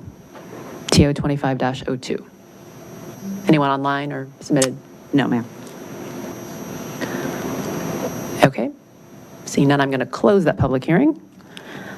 The next one is TO 25-03 on the tax rate. That is real estate and personal property. Any members of the public wish to speak on this one? Okay. Closing that public hearing. Any members of the public wish to speak on TO 25-04, that's stormwater utility billing rate? Okay, we're going to close that public hearing. TO 25-05, that's the sewer rate and fees. Anyone wish to speak on that? Okay, we're going to close the public hearing. I think that's all four, right? And again, as I said at the beginning of the night, we would be glad to continue hearing from you over email or at office hours. And we'll have another regular meeting on the night that we adopt the budget on May 12th. Okay, council, I'm sure we have questions and comments.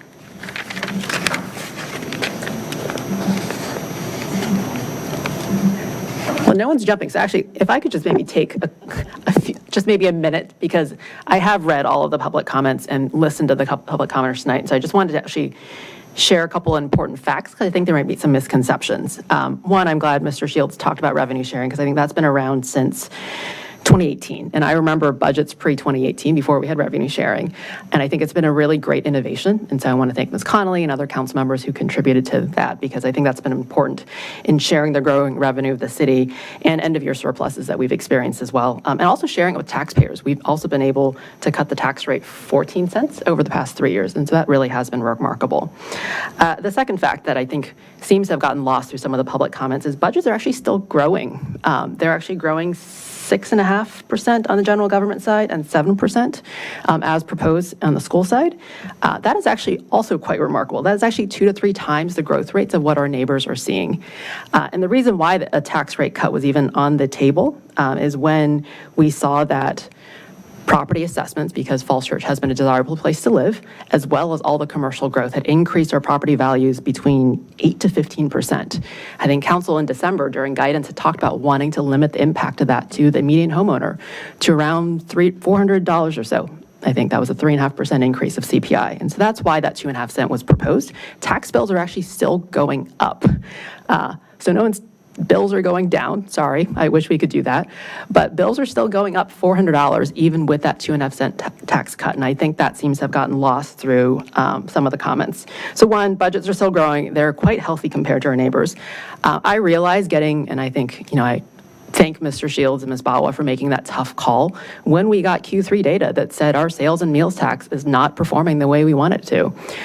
Making that tough call that we need to revise revenue forecasts, I realize that it's very disruptive both for our school partners as well as our city departments who've been working on a budget. No one likes to do that, but I think that's the reality. And actually, I went and looked at Arlington meals tax data.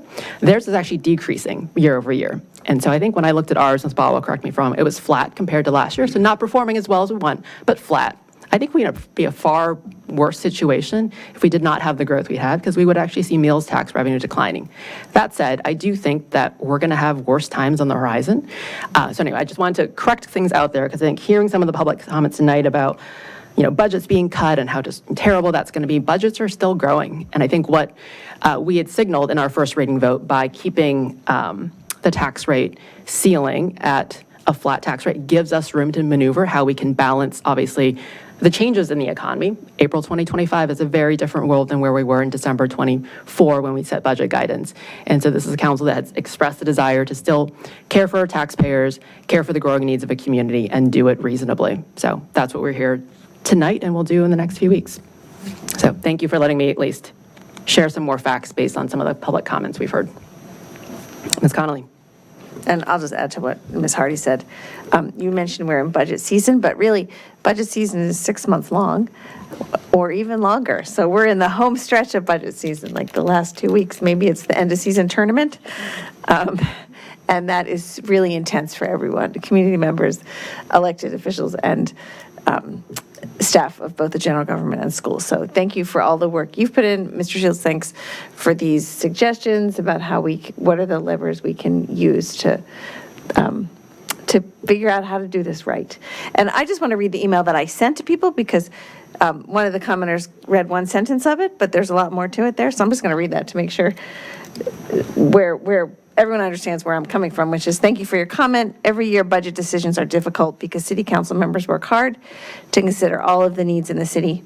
As a small jurisdiction, the city has taken many steps in the past 20 years to increase revenues and fund the needs of both schools and general government. As property values continue to increase, we know we're doing a lot of things right. The city is growing, school population is growing, and revenues are growing, which gives us numerous options to fill in the projected gap. Given the current economic climate, we're working to make the best decision possible that will take all concerns into account. Your voice matters, and I appreciate your involvement. Stay tuned in the next 2 weeks as decisions for FY 2026 are made, and please stay involved in the coming years, because annual budgets are always challenging and are always improved with the involvement of community members. So I think that is really important. And as we hear from community members about what their priorities are, about what our priorities are, it's really important to hear from a lot of people. And it seems like every budget season has a story. Like, no matter what you think it's going to be in January, by the time we get to April or May, there's always something else that comes up. And this year, the changes in the federal landscape are huge to Falls Church. And that was, we feared that when we started talking about this in December, and they have come true. Luckily, we have options, and that's what I was referring to with my email back. So, and I'm also certain that no one here wants to do damage to any part of the city, including, City Hall, the schools, the property yard, transportation, all of it we value, and all of it we're trying to balance along with the needs of our taxpayers. So we also end up turning ourselves inside out over a few cents every time. For as long as I've been doing this, before I've been doing this, we've worked so hard on a budget that is a big budget. And then we spend so much time turning ourselves inside out over a half cent or a penny or 2 cents or what. So, and where do those dollars matter the most in this climate that is really unstable? So that's what we're trying to get at tonight.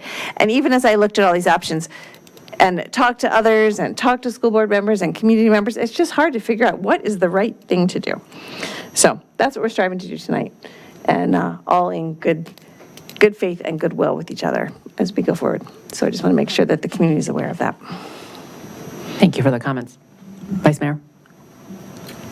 Yeah, I think the word that you've heard from both Letty and from Mary Beth that's pretty key in my mind is balance. And that's balancing the needs of everybody in our communities, balancing the needs of the taxpayers, the schools, and the general government. And we have a lot of overlap in all of those three areas. They're not independent silos, one from the other. Whether you're a parent whose children have already been through schools, you still care about them. Whether you're, a librarian who also cares for those same schools, you're a general government employee. There's just so much overlap that it's stressful to think of them as independent silos. We're really trying to address a balance of all needs for all people who live in the community. And this, as has been mentioned a number of times in ways, but we do have an increasing budget, 6 to 7% increase in budget, super healthy, really positive things are happening there. But when we did have this bump in the road of a decreased revenue projection, that's time for a balance of sharing the load of that as well. And so from my perspective, I think that we strike a balance between maybe we don't get 2.5 cent tax rate reduction for the resident, but they still get enough that it's noticeable in their tax bill in a positive way. And we ask for some reductions in general government and some reductions in schools so that all three are taking equal balanced approach and providing kind of a win in some way, shape, or form. So I think that's going to be pretty key, and I really promote the idea of taking some action to balance those three out and reduce in all those areas. Reduce your taxpayer homeowner burden. We've talked about how many homeowners are cost burdened in the city. I think the numbers were 30% and 40%, or excuse me, 20%. Single-family homeowners cost burden, meaning they spend more than a third of their income on housing, and even higher for apartment residents. So for those who this may not seem like very much money, that's fantastic. I'm glad that you're in that position, but we also have to think of those who are cost burdened. And that's requiring us to look really hard at the general government side. I don't think anybody wants to cut anywhere, but that just is the economic reality of where we are right now. So I am of the opinion that we should distribute the load between all three perspectives. Thank you. Ms. Downs. Thank you, Ms. Hiscock and Mayor Hardy. Of course, I agree with the balance. I think I'd be remiss if I just didn't put it out there that, many know that I'm a former school board chair, also a parent with kids currently in the school system. So, one of the things I think some on city council expressed, we received a lot of feedback from parents, and I just wanted to sort of I won't take too much of your time, but I was sort of like writing up some points for both the schools and general government. I think where the schools are coming from, they came in, I think, at 9% budget growth in December, and then they cut that down to come in at guidance at 5.9. So, they feel like they did what they were supposed to do. And now I think they feel a little stretched with there's not a lot of time, and I know Mayor Hardy and I have talked about this, a lot of time for them to discuss this publicly now that we're contemplating, cutting the tax rate. And so that's, I think, a frustration among the schools. And, there is, over the past couple years, the schools have had at least have had some last minute cuts. So I think for some of those on the school board, they feel like this is, someone used the term Groundhog Day. So I think that's some of the frustration coming from them. A $200 difference, a 0.5%, 0.5 cent tax decrease, and a 2.5 cent is a difference of $200 annually. I agree with Ms. Hiscock that, we have a high tax rate. There are people who are cost burdened, and then I think you see the other side where the school families are saying that's $200 annually. So I see both sides of it. But the schools are growing, right? They're gonna see over 150 more students next year. They're gonna have about 6% growth, which sort of falls in line with their 5.9 budget growth. And they have a new superintendent coming in, and I could understand why they would be, it's a frustrating time to be going through this sort of conversation when you're bringing in a new superintendent. I think that person's going to be announced next week. So that's just the school side. Now, the city side, our meals and tax revenues are flat. We thought we'd see more of a bump when Whole Foods opened. We did not. So that's concerning. I always look to our experts, our CFO, Kiran Bawa, and our city manager, Mr. Shields, and they're concerned, and that makes me concerned. Thank you, Mr. Shields, for giving those couple options to cut. Well, I know we'll probably discuss those cuts in a minute, but I do appreciate those options. And, but I am, cognizant, learning my role as a city council person, hearing from, members of the community. I understand that we do have the highest tax rate in Northern Virginia, and it is a burden. And I also know that federal employees in our city are losing their jobs. So, and next year could be worse in terms of the economic outlook. So, I guess this is all just to say that I'm trying to look at both sides. I'm conflicted, but I do appreciate all of us talking together and trying to reach some sort of middle ground as we talk through this. So thank you. Ms. Flynn. I'll go next, and I think really just echo my colleagues' comments about a decision that we're all, struggling with, because we do take seriously all the concerns we hear across the community and want to be responsive and want to make sure that for both the general government and the schools, when we talk about being people-first organizations, that we, really demonstrate that in the actions that we take, both in terms of our school employees and also our general government employees, but wanting to really make sure that we are responsive to what was, again, sort of a top concern that we saw recently in the community survey of, tax rates being on people's minds and the tax burden being on people's minds. And so, I think we started this with the 2.5 cent cut in mind, really to say that we were recognizing that the budget needed to grow, that we needed to respond to the growth that our schools are experiencing, but that we also need to keep in mind, that $400 or $500 over the tax rate, the tax increases that people have seen year over year is something that we need to keep in mind with what that means is out-of-pocket costs for people. Obviously, when we got the Q3 projections and saw the $1.2 million shortfall that we were looking at, I don't think that any of us, were digging in on the continuation of a 2.5 cent reduction. What I think, and what I took away from our budget and finance meeting at that point in time was that we were going to look at, revenues and where we could potentially make up some of that $1.2 million with, lessening the tax rate cut, but still trying to lessen it from the 121, given that it would still be an overall tax increase to people, looking at the personal property tax, and then also looking at expenditures on the school side and the general government side.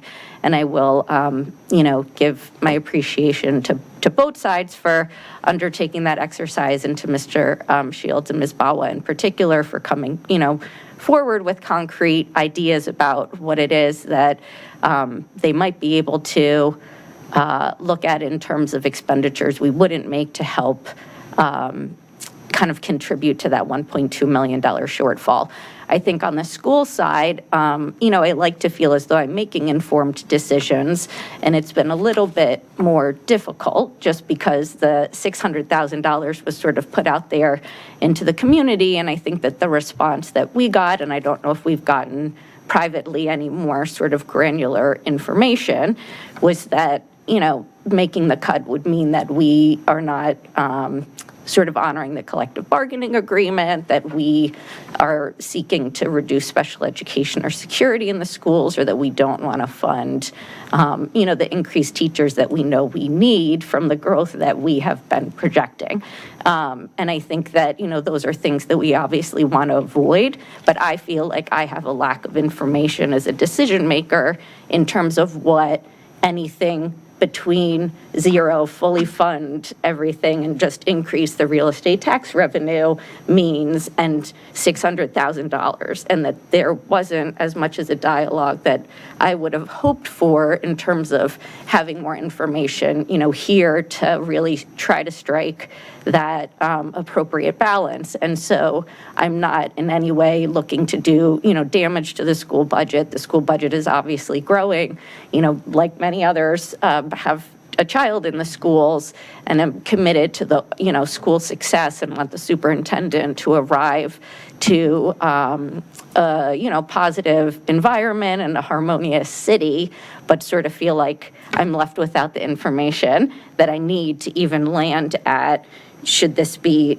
$300,000 that we're sharing, or should this be, $160,000 that we're sharing, because I have not sort of had an opportunity to engage or to see the school board engage in some of that back and forth. And part of that is timing, and part of that is just sort of the way that the presentation it's kind of played out, maybe because of timing. And obviously, you never want to negotiate against yourself either. And so I do feel like we're in a difficult position because of some of that.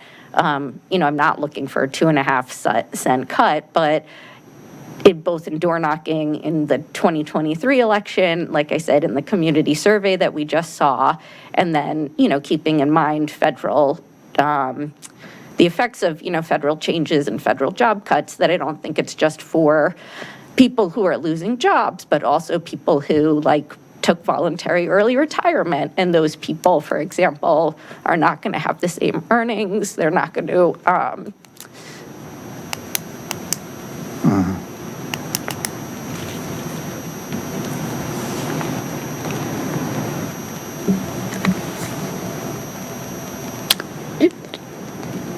This hits all of us too.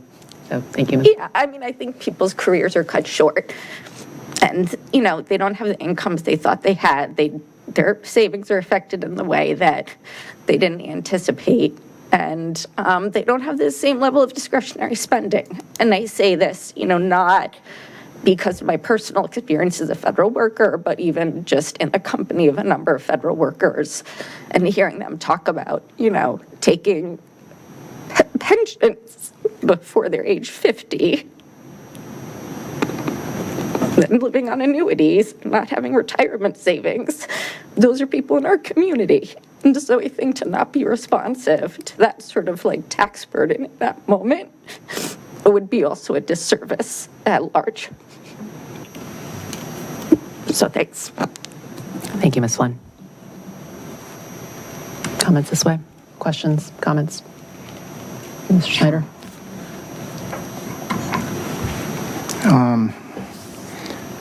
Yeah, so having lived through some tough times in the past, each one has its own challenges, and as has been laid out very clearly, this one certainly does.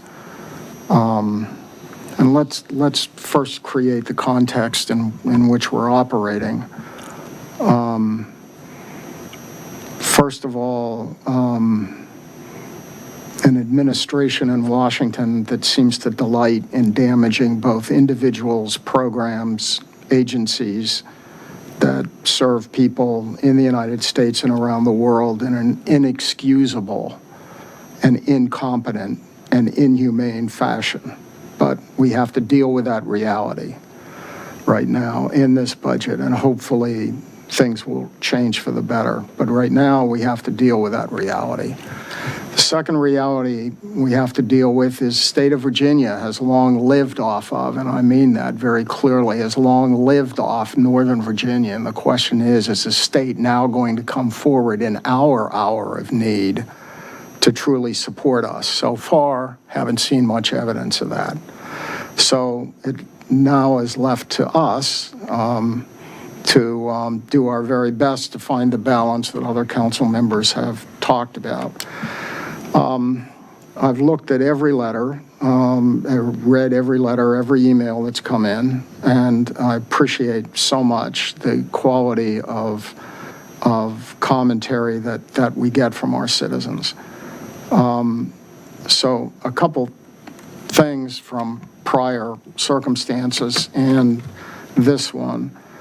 The first of all, in my view, if the schools fail, the city fails. And it's that direct and that clear.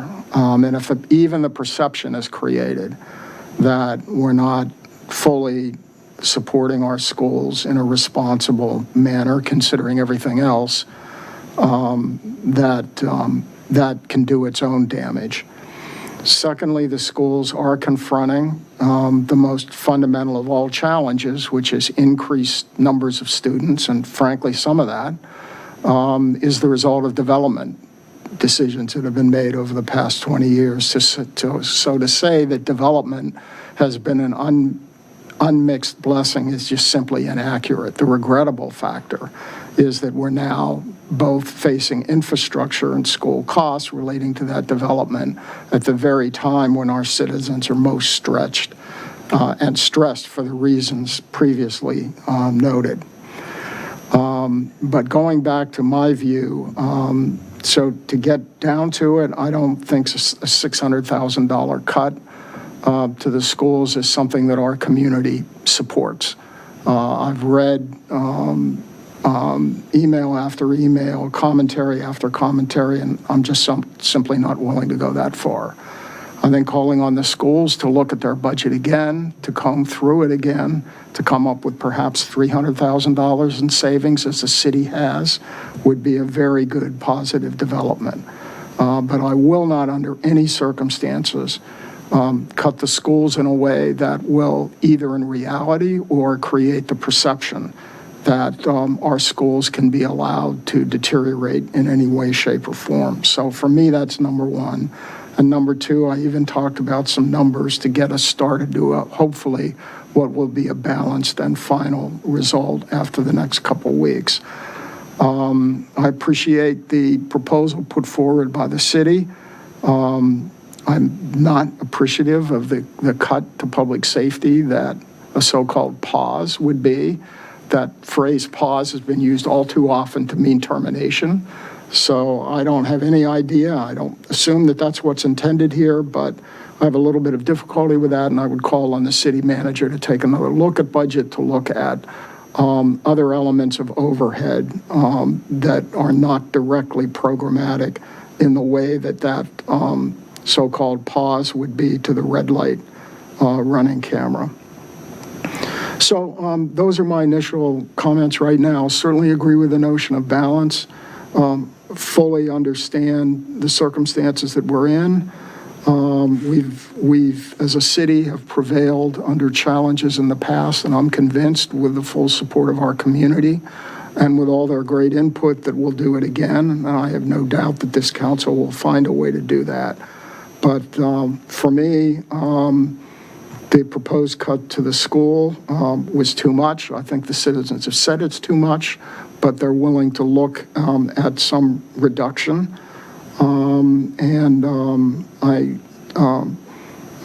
I think that's a good idea, and likewise for the city. So I think we can get a cent in the tax rate. I'm hopeful for that.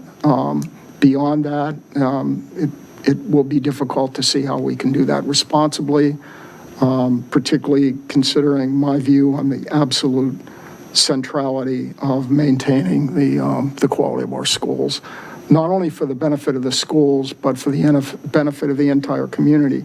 Finally, I think just as we did during the pandemic, I think we ought to look at some tax deferrals or delays that might make it more palatable for those in particular need as a result of the incompetent and inhumane actions by the current administration in Washington. Thank you.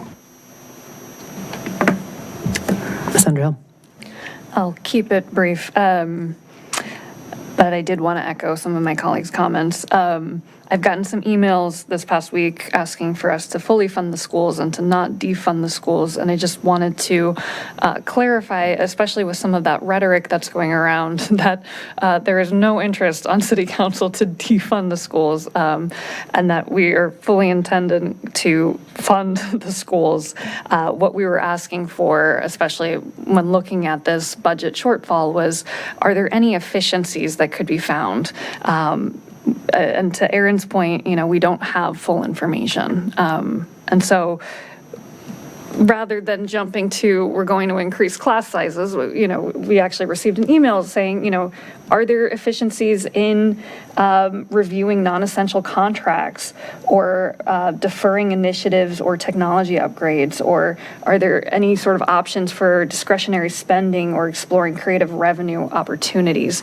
And so that's, I think, what we were looking for, not jumping to cutting special education funding or removing security measures or anything else from the school.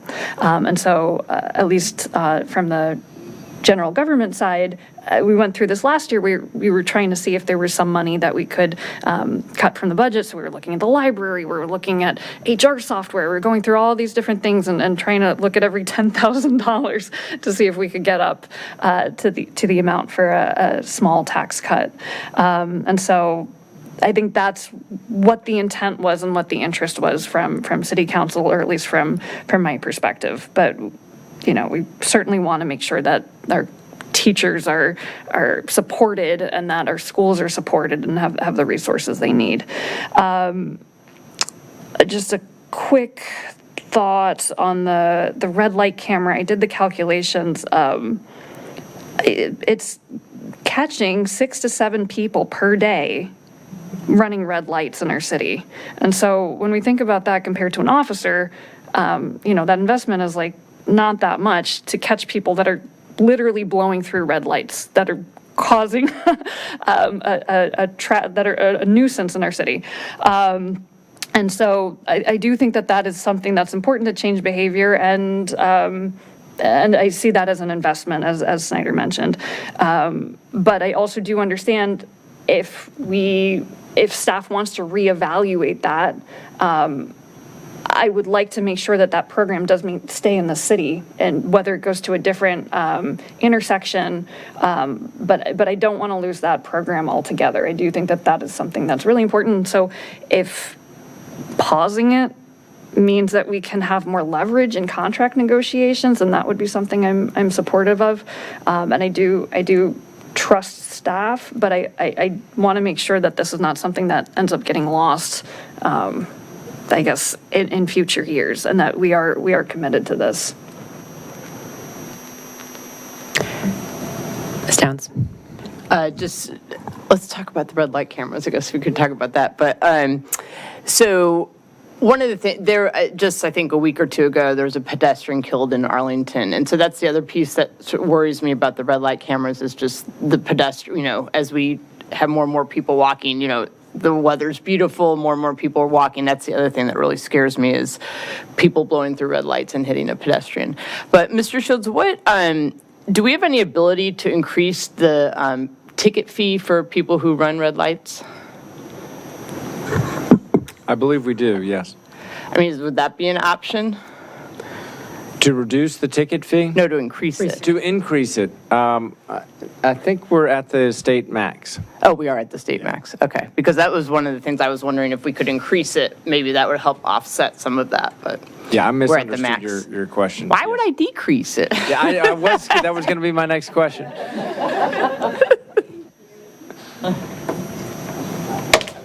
Any other? Yeah, it's been observed by Mr. Snyder, I think many times, and others, that we are very hamstrung in how we operate these programs by the laws of the Commonwealth of Virginia. Yeah. And that is a difficulty. So the contracting of this and moving them to new locations is a very labor-intensive process, and so that's part of the consideration as well. Thank you. Could we put the options up on the screen? Because I guess we're starting to talk details, but I think everyone's had a chance to speak. So one other kind of comment as we continue this deliberation, I think the tenor and how we deal with the challenges ahead matters a lot, and I think we have the opportunity to really set a good example, because while I know Mary Beth tends to be more optimistic, I'm more of a pessimist on what's to come. I think this is the beginning of probably pretty rough times for the region, given the economic indicators we're seeing. And so I really hope that spirit of partnership and problem solving that is measured and anchored in facts is really important in how we collaborate and show up for the community. I think we certainly can be an example compared to where the rest of the nation is. And so I think Justine talked about, wanting more concrete and realistic ideas with numbers. And so I appreciate Wyatt and Karen for you putting those up there for us to stare at.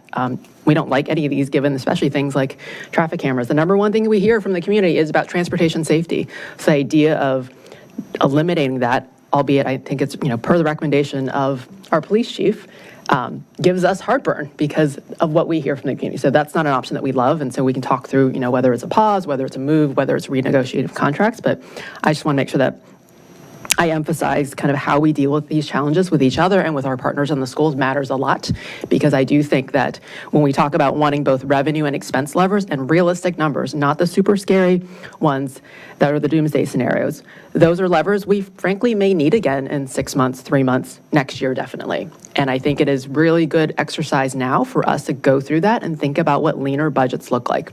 I feel like the Debbie Downer, sorry to use your name, Debbie, but I have said in the past that it is unrealistic to have 8% budgets, grow indefinitely. I think regular budgets are 3%.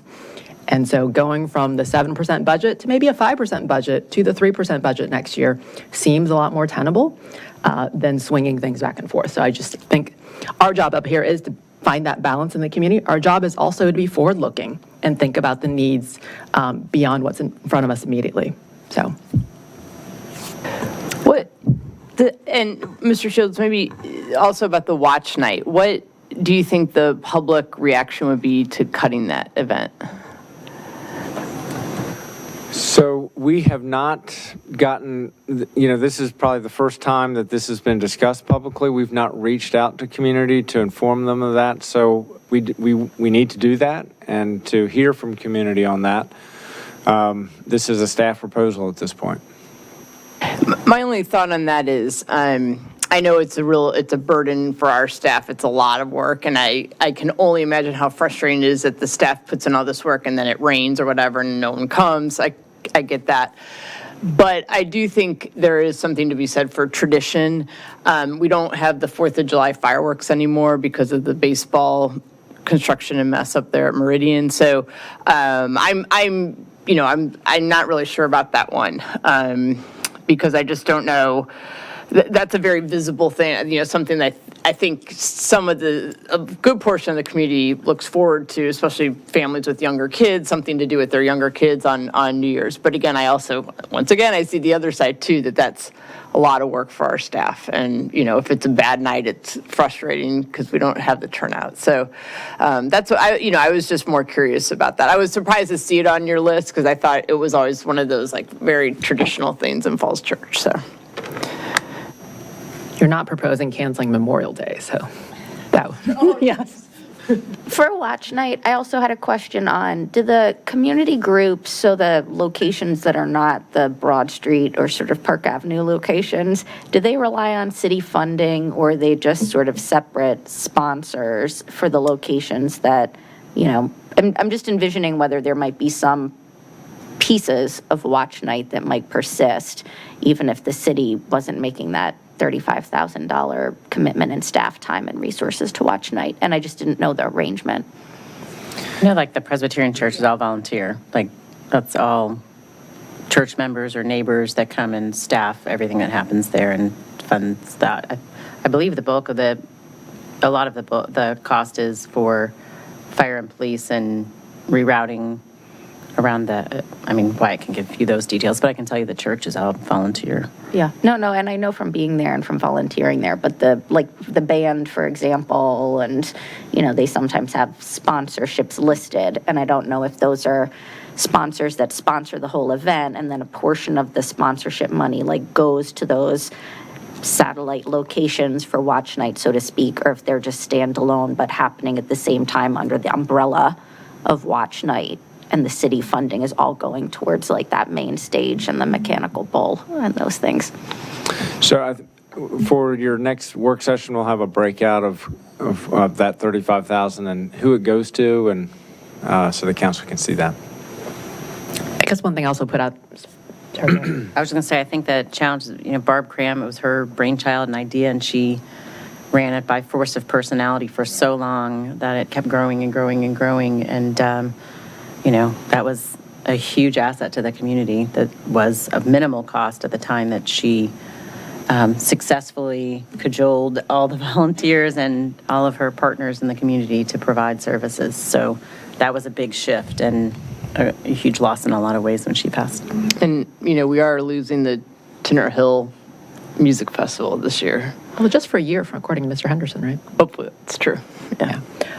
One thing I was going to say on timing, so it looks like our school board member is no longer here, but I did watch their meeting and I talked to them as well. I realize they don't have another public meeting scheduled before they are set to adopt their budget on May 14th. So I'm sensitive to that. I know we normally hash out a lot more details at markup, but I guess I would ask council up here that to the extent that we can try to give more clear direction, that would then give our school board colleagues 2 weeks to advertise a special meeting should they need to before May 14th, so they can talk through more specific and realistic ideas. So, because I would ask if we can get to consensus on where, I've heard everyone say the word balance, but let's get more specific as possible before we get to markup so that we give our partners some more time to work this through. Well, Mayor, maybe one thing we could talk about before we talk about actual tax rates is the car tax, because that's what I know that you and I had talked, and you would prefer not to make that increase this go around because you'd like to kind of keep that in our back pocket if things get worse. I think so, but that's just no. my opinion. I just think because that makes a difference what we do with the car tax. I think, right? Yeah, I just think we're going to need a lot more levers in the coming year. And regarding that personal property tax, we don't even know if next year, due to the international situation, if car prices will go up and we'll have to reduce the car tax. There's a lot of volatility there, and I feel like it's probably better to keep it flat this year because we just don't know what's going to happen. And if we don't need that chunk of money right now, we should let it sit as is and see what happens with the international markets. I think last time it was used cars that were so much more expensive because new cars were hard to get. That's right. And that's what made us reduce the rate has popped up and down a little bit because of that.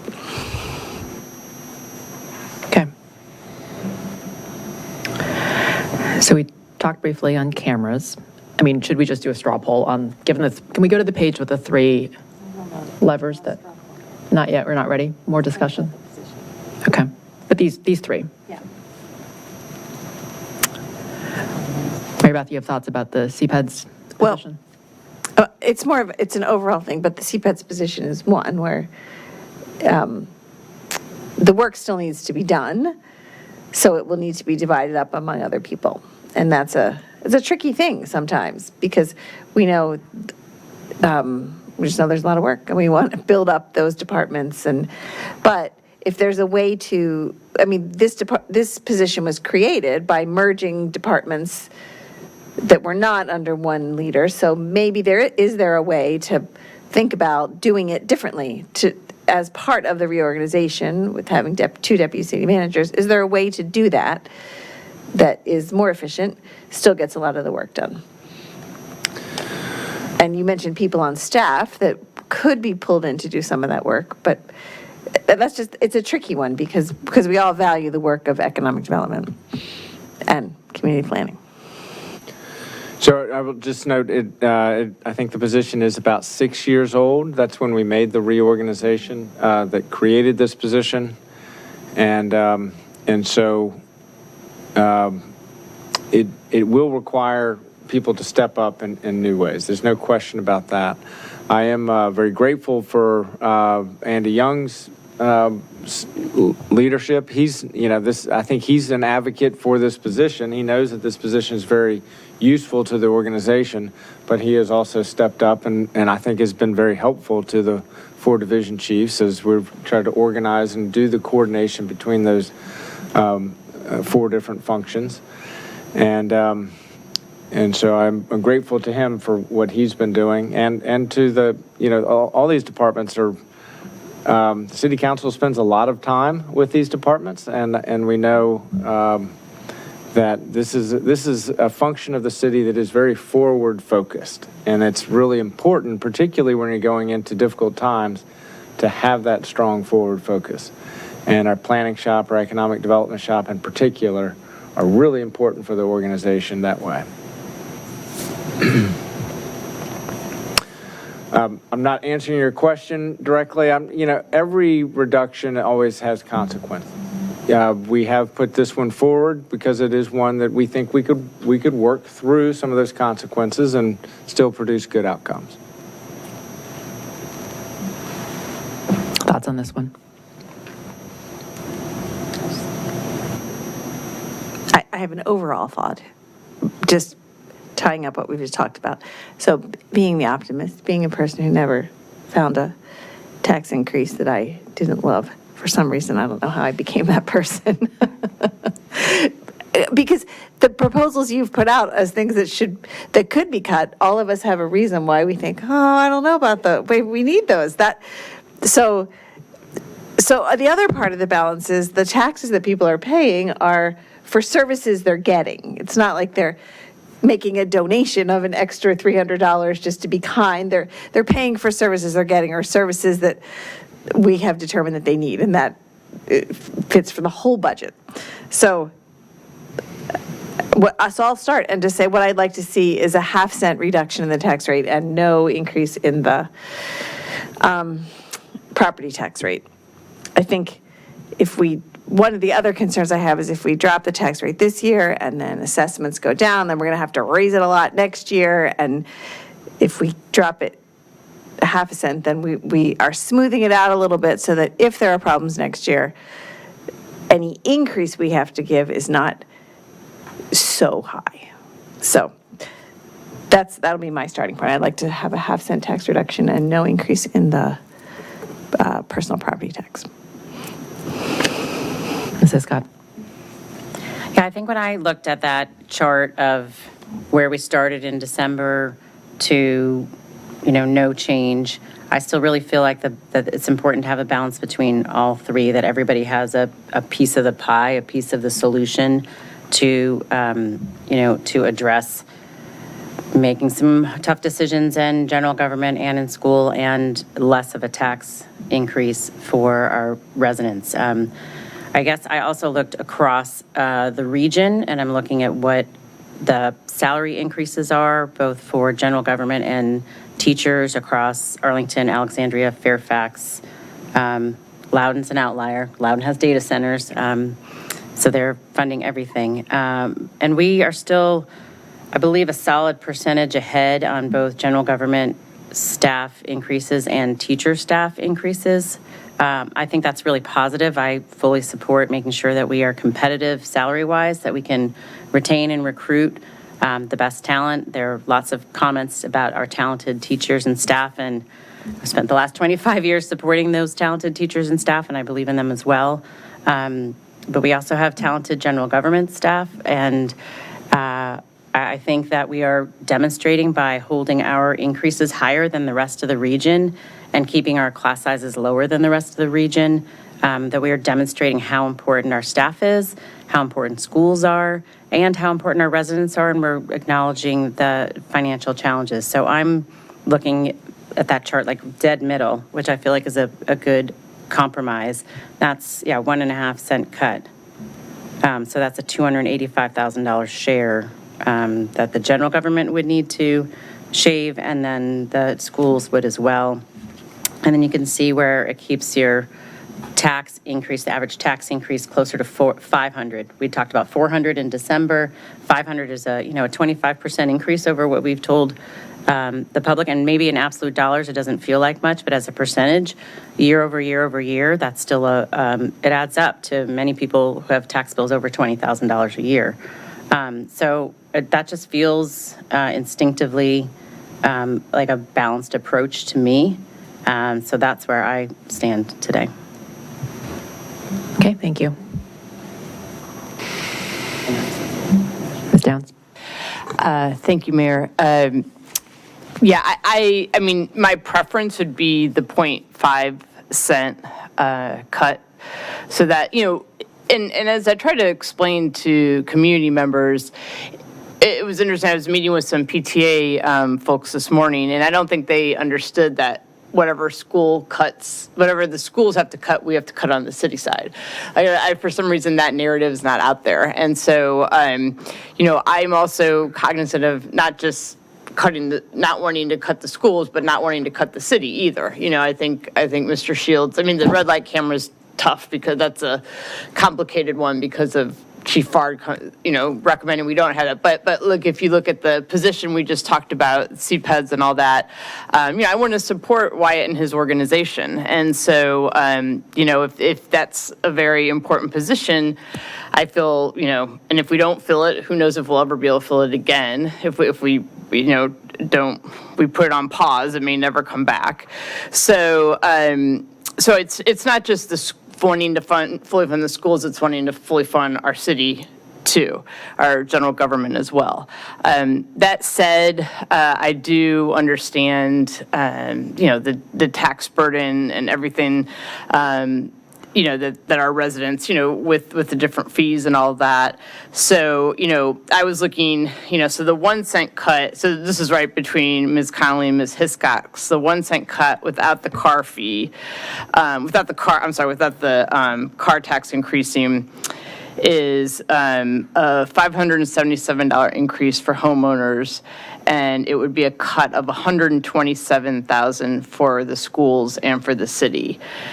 That might be bearable, 127 for the school and the city. And again, I know that schools, they often don't want us to know exactly how they're spending their money, but it is hard for us to make that call because we're not really sure.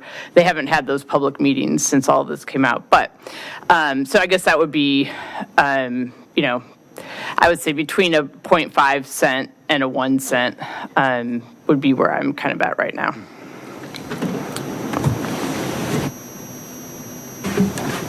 Other thoughts? I guess I'll jump in to say that I'm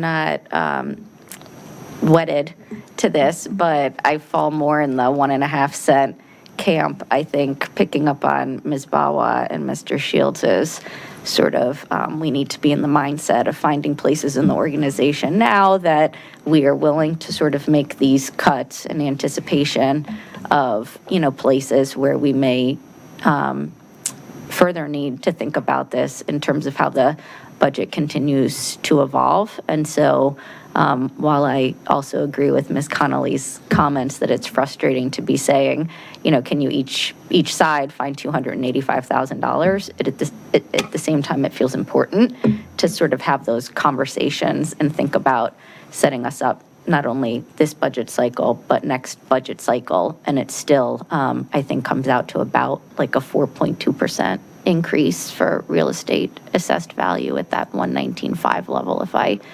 calculated it properly earlier. CPI is at 3.5, I think, right now. Which is above CPI, yeah.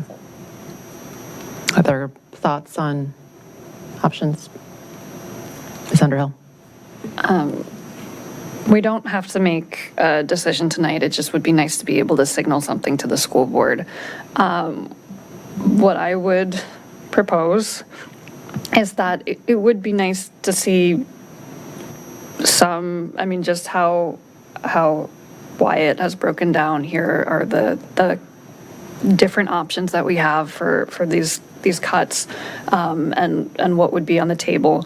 I would like to see from the school side what 1.5 cent, 1 cent, or I guess the half cent looks like to them, but actually looking beyond increasing class sizes. If they could look to see if there are efficiencies, or I don't know, maybe, I've heard that maybe some people have Apple Watches. Maybe they don't have to replace the Apple Watches. That's not true. Okay, so then maybe that's not true. That's an old drama. That's an old drama. Okay, so if there are efficiencies that exist where there could be a 1.5 cut or the 1 cent cut, that would be something, or leaving it at half cent. I would just like to have that discussion over the next couple weeks, and maybe that does involve the school board meeting again, but I think it would be nice to have a little bit more of a discussion here, especially now that we've had this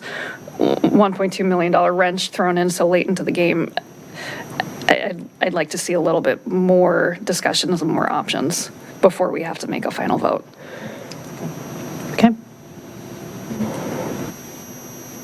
Your thoughts? I think everyone has gone.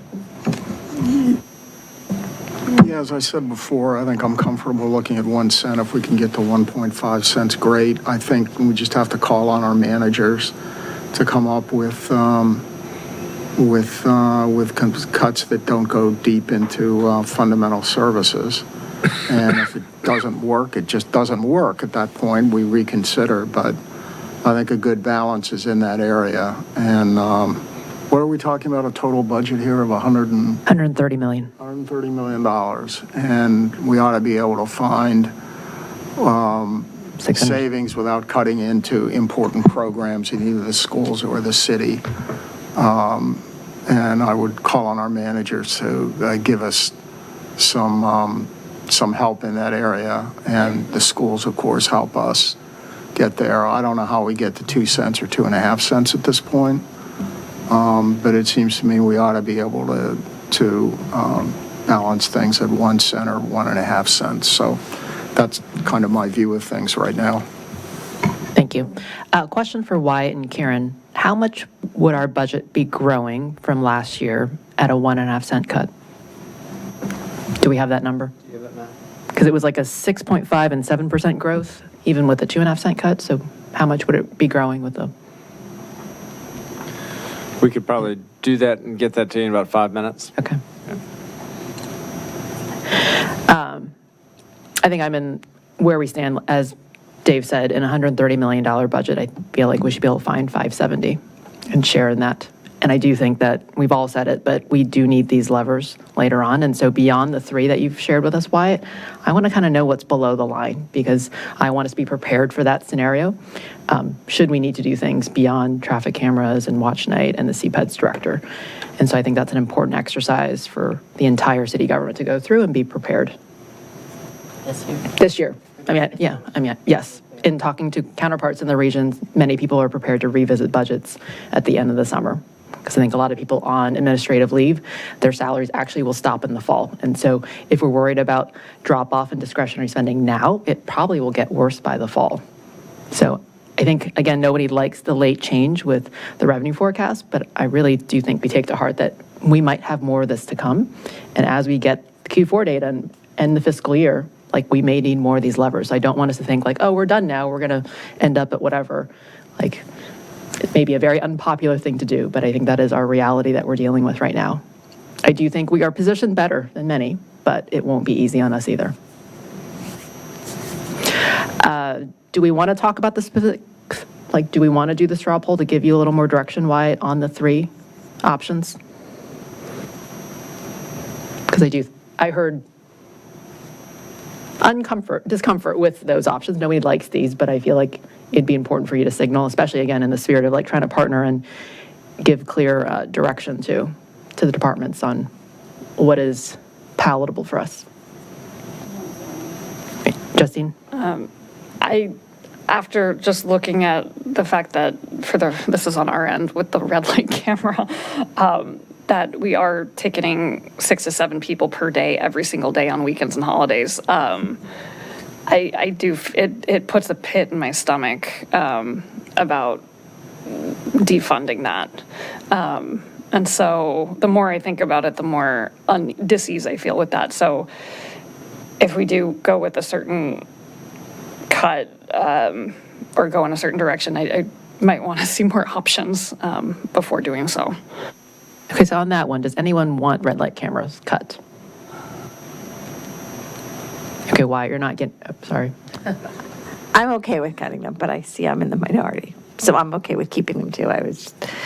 Yeah, I mean, I think this is the problem, right? Like, it's a difficult exercise. The chief came to us even before our having this conversation saying, if there was something, to go, this is something that I'm thinking not to carry over into this new year, to use it as time to figure out where to best deploy it. So, like, we're having now the conversation, right, that the schools struggle with, which is what do you do if you have to do anything, but we're going to need to do something. And so I guess the question deferring more than anything else. Yeah, the question I would have for the chief is, because I know the resource part of it is intensive, right? We have to review all the tapes per Virginia law, which makes it expensive for us to run that program. I guess question is, one, could those resources be deployed to traffic enforcement? So is it, I don't know how much time we Swap a spent. person for technology? Yeah, I don't know. Like, There's no way that a Person's gonna police get 6 or officer would 7, be able yeah. to get 6 to 7 tickets per day for red light running, even on weekends and holidays. So I just, in terms of efficiencies, like, I hear you, which is why we've always been fans of photo enforcement, right? But I do, when you have the chief tell us, hey, this is a recommendation I have, I think we also take that to heart. So I'm trying to balance, like, I'd like more information, I think is what you're hearing on eliminating this. Like, would he recommend renegotiating contracts? Would that be more efficient? Is that possible? 2, would those resources be used for other things like traffic enforcement? And could we have the same impact? Or 3, is there another intersection that would benefit from this? And could the money be applied elsewhere that's higher risk, data informed, higher risk, more red light running that would actually help? So more information. I don't hear appetite to just automatically cut based on the quick straw poll. Is that fair? I think that's fair. And Ms. Underhill, thank you for quantifying it. I guess I missed that or didn't read it or didn't, catch it. But the six a day, that's significant to me. Again, I'm concerned about, God forbid, a pedestrian's hit. That's my biggest concern. And so as our population grows and we have more people walking, it's just, it's just counterintuitive. Everything I heard on the campaign trail was, we need more enforcement, so, but on the other hand, I'm a person that likes to follow staff's recommendations. So it's very tough for me on this one is very tough. Okay. Can we bring back the slide with Wyatt's options, please?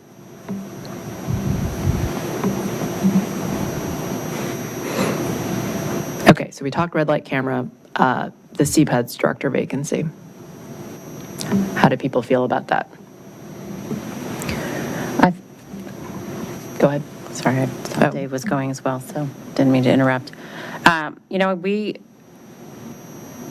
We had such a unique situation in having Mr. Snyder in this role. He was, a unique, very well-respected regional economic development person who had experience in all of these areas. And this isn't how we had this organization structured prior to his tenure. And we benefited greatly from that. I think you can see that in all the creative ways the city has grown and developed under his watch. And I think it's incredibly important to continue to focus on the next wave of economic development. But it may be a different type of economic development than we saw under Jim. We don't have that 10-acre site. We don't have this similar need. And so we've brought in Jenny and Andy into new roles over the last year and a bit, which we as a council encouraged along the way. We took many, many years to make that decision as well. And, I think it's shown in multiple ways how they've increased throughput and efficiencies, and the way they're thinking about process and procedures has been excellent. And I think as those processes and procedures continue to improve, that will give them more space to be taking on some of the roles that perhaps Jim may have had in the past as well. So I think it's a shift in an organization. Change is hard. We've had great successes with that role, but we also have 2 new roles in deputy city managers that we didn't have identified the way we did before. The challenge of going to 3 items and saying, yes, I support cutting that, makes it sound, it's such a binary statement. But, when they are proposed back to us by staff, I am listening as well. Not to say they're not challenges associated with any cuts, because there are, but we did add 2 new roles, and we'd be removing 1 role in the overarching administration of the city. So I guess that's what I wanted to add, some context and color to that as well. Thank you. So, Dave. Thanks, Madam Mayor. I can live with this cut. I think we have an EDA, we have an EDO, and we have deputy managers. And we've opted, I think no one's talked about significantly reducing the proposed compensation. And we're just simply going to have to ask more.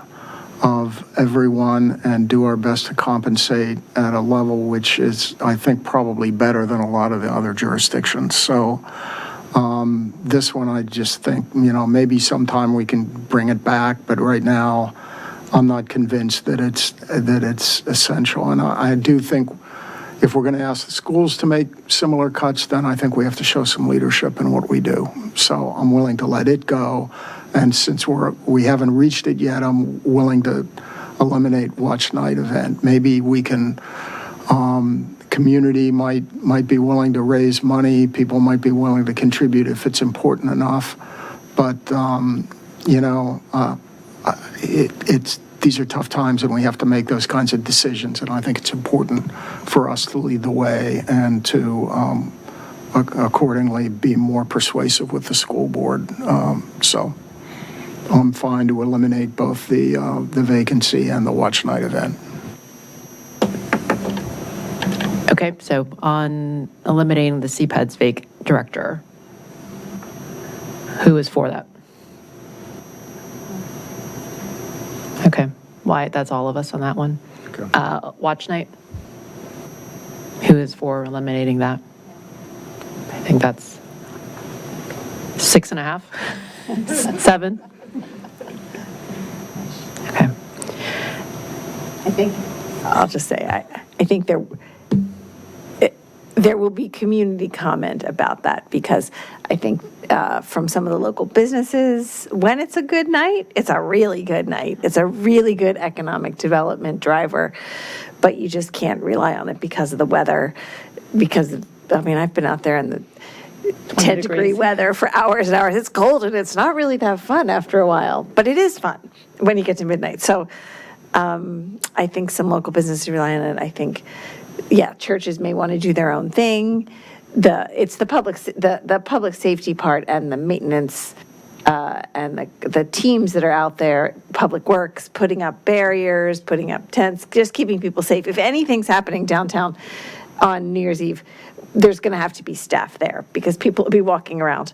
But you know what? The State Theater will still have something. Clarendon's will still have something. The restaurants will all have something. And maybe that's an opportunity for EDO staff to work with community staff and small businesses to reimagine. Right, to reimagine. So maybe it's time to reimagine and not have this in our budget, but to reimagine how it actually happens. But again, the thing is, we all know, if there are sidewalk needs, if there are other needs, there will have to be staff there. So even if the businesses reimagine it, it will not be a zero for staff, because there will be a need for some kind of staff to help out. So yeah, any holiday would require the same, public staffing, but not shutting down the intersection makes a tremendous difference in cost. Okay, so if I did my math right, that gets us to 245, which is close to 285, right? And again, Wyatt, I do think that there needs to be 4, 5, and 6 on that list. We may not take them, but I do think we should start staring at them. So. You heard a suggestion from John Ward, $7,000 on the rec.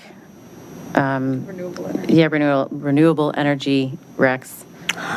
He offered that up early on because there is some doubt as to the quality of the recs that are purchased and whether they actually save Chesapeake Bay from phosphorus and nitrogen. So it's not a full amount that gets you to 285, but it's another discussion from somebody who's an expert in that area. Is there a reason that we want to keep those recs? Is there some accreditation that the city gets because of them, or we could cut those with minimal?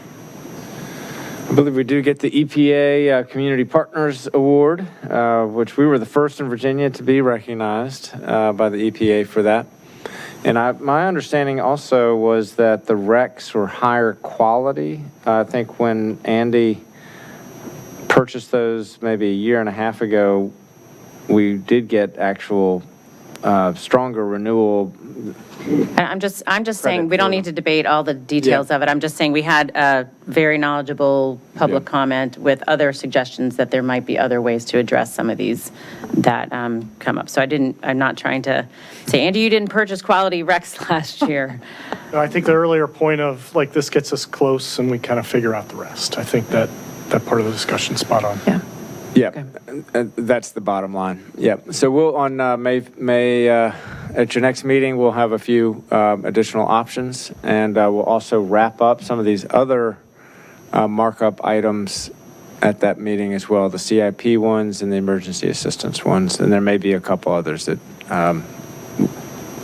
will need to be on the list. Thank you for the emergency assistance. We talked about that in one of our work sessions, and I think universally across the board, the reason that we are even contemplating these tax cuts is sensitivity to those for whom it's a burden, and many of those residents would also be the ones who are burdened in these areas. So thank you for looking into that, and to Dana and her team. Okay. Ms. Bawa, I know we have a $500,000 emergency revenue fund in the budget contingency. That's right. Right. And that contingency is there just to help me think it through. It's there if the revenue doesn't go up as we project. We'll have something to fill in that gap. Do we have anything in there for like inflation or extra costs on things if the prices go up? It's all that same fund. It's all coming out of that same fund? No. That's our only contingency. It's our only contingency. And I think it would be staff's recommendation that the council, your final budget, maintain that contingency. As has been expressed from the dais, I think when we get together and are looking at numbers again in the fall, we're going to have a worse picture than what we're seeing at right now. Do we know if the schools have a contingency?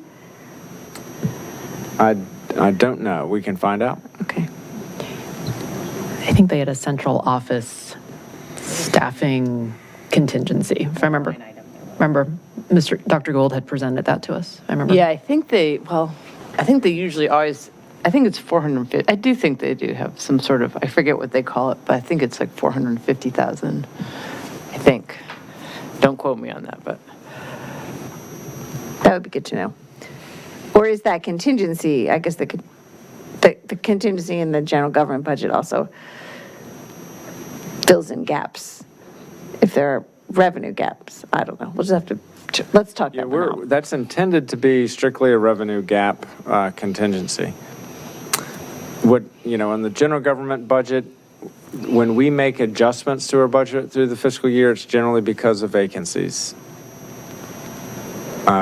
savings. So that sort of functions as a contingency. Like when things come up, usually that's how we solve problems. But that's not a line item in the budget. That's just an operating. That's just a way that you're able to move money around and plug in gaps, right? And we know that over the years. Now, that vacancy number, I think one thing that also happens in recessions is that vacancies shrink. And unless we have a firm hold on filling vacancies, but our recruitment challenges typically, those challenges kind of go away, and we get great candidates and we fill up all of our ranks.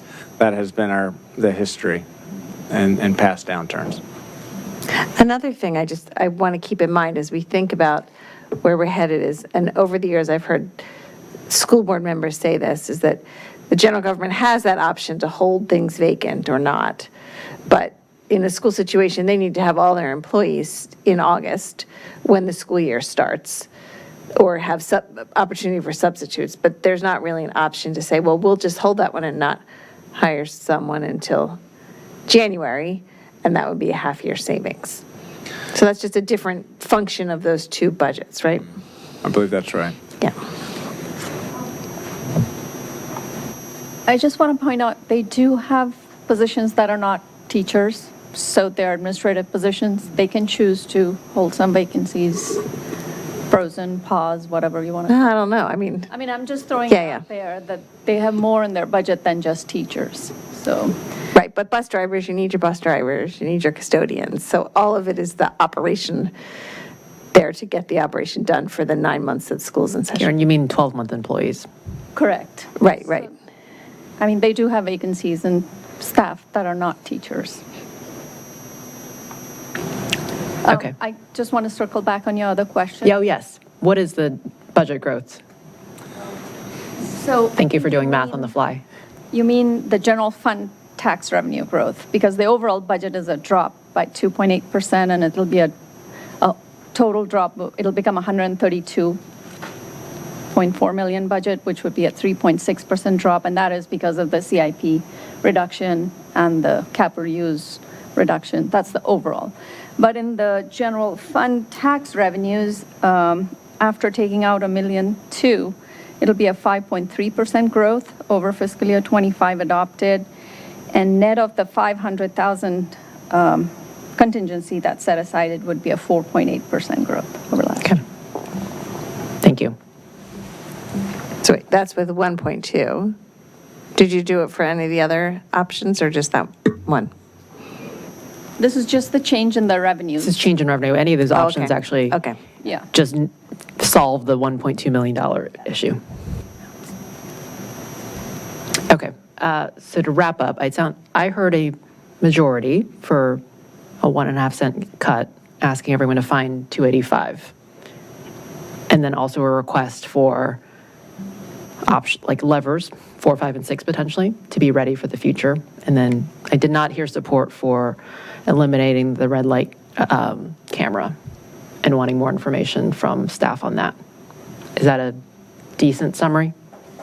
Yeah, I would prefer 0.5 cent or 1 cent, but I think Ms. Connolly and I are in the minority on that. I think you're right about saying that the majority would like 1.5. Yeah. Okay. So hopefully that is helpful direction. I know we still have another markup session, but we wanted to, given the challenges, be able to give. Yeah, that is very helpful. That I think will allow us to use that your markup session as efficiently as possible. Okay. Anything else on budget? Justine? Does this include CIP? Can I ask my CIP question? So I just wanted to be clear. So in the budget Q&A, it mentioned adding back in the Aurora House Solar, but that would be something we would discuss during the markup session next week, and we would have to take something out to fit that in. Is that correct? So it's in the CIP. So there's been discussion of reducing the playground equipment line item in the CIP. And so if that were done, then there would be money for the solar. So we're anticipating that's the change that the council is going to want to make. Okay, gotcha. So that'll be one of the markup items. And the other is emergency assistance, and there may be some others. If there are others that need to be on that list, send me a note so that we can have them on the list so everybody can look at them at your work session. Okay, thank you. And the staff response on the playground equipment made sense to me in terms of, I think our main concern was Crossman and the proximity to Banneker, and, sort of defer to staff on where we are with Cavalier Trail. And if it's out a year or if it's in, but that all makes sense. And just a reminder, the 495,000 came from the capital reserve. Okay. Yeah, so it's not part of the operating budget gap Yeah, discussion that right, we've been right. talking about tonight. Yeah. Okay. Well, we still have a consent agenda. Looks like mainly just appointments. So if we're ready to move off budget, does anyone have things they want to take off consent? Or may I have a motion? I move to approve the consent agenda. Second. Call roll, please. I think that was Underhill in a second. Ms. Conley? Yes. Ms. Downs? Yes. Ms. Flynn? Yes. Ms. Shantz-Hiscott? Yes. Mr. Snyder? Yes. Ms. Underhill? Yes. Mayor Hardy? Yes. Motion carries 7-0. Thank you. Thank you. Moving on to other business. I guess we already had our budget work session, unless people want to continue. Okay. I thought actually, if folks don't mind, I don't know if we actually have a quorum for the mayor's meeting on Wednesday, so I thought we could tackle schedule really quickly. I think I'm in interviews, and I think Mary Beth and Debbie are supporting Homestretch at their breakfast, maybe others. So we may not actually have quorum for our Wednesday meeting. So if it's okay with council, can we run through the schedule now? I mean, it's only 10:30. The night is young. Exactly. So we'll go through a couple things really quickly. On the May 5th work session, so council would hear the Environmental Sustainability Council's annual report. We'd have the final budget markup discussion. Council would review a draft resolution to create a solid waste task force with an August 2025 report deadline. The important thing to review there will be the scope of work for that study group. Consent preview of holiday lighting contract. And then ahead to the May 12th regular meeting. Final consideration of the budget, CIP, property tax, stormwater rate, sewer rate, ordinances. The West Falls voluntary concessions would come back to you for your second reading. The solid waste task force resolution, the county fire services agreement, and then 2 consent items. And then May 19th, looking at the bottom of the list, because I think we'd probably have this, if not first on the agenda, maybe second. The Maple and Annandale special exception application for a residential mixed-use building at Maple and Annandale. We'd have the affordable living policy comp plan amendment, crosswalk and sidewalk design standards, spring budget amendment, and then a series of franchise agreements for Cox, Verizon, and RCN. And then a discussion of council salary and a salary ordinance and benefits. And then, so that's a pretty full work session. May 27th, then we'll be joined by the CBC on the youth representatives, recognition for their work. Aurora House will join for the annual report. We'll do an update on CIP and strategic priorities. We'll have a post briefing on the 2025 General Assembly session. Ask for council vote on the love sculpture design, and then action on the new brick and sidewalk standard as an amendment to the streetscape standards. First reading on the budget amendment, the 3 franchise agreements, and then first reading on the council salary ordinance. Should I pause there? Any questions on those scheduling items? I don't think much has changed since last Wednesday. This looks... It's pretty steady. Okay. This does reflect the change in the meetings. So then post Memorial Day, we'd have a June 2nd work session. We'd invite the CACT and the ESC. And that would be for the Smart Cities program update and presentation. We'd have a presentation by staff and by the applicant for the 106 and 108 Lee Street rezoning application from R1A to T zone. The Broad Washington easement vacation, I don't think that will take much time. And then consent preview for Versa renewal and body worn camera contract approval.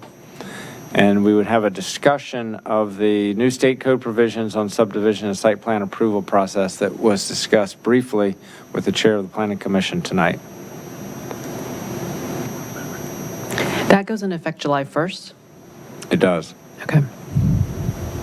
Do we have anything's in flight that we then have to change, or is June 2nd give us enough time to change process to be compliant with the new state law?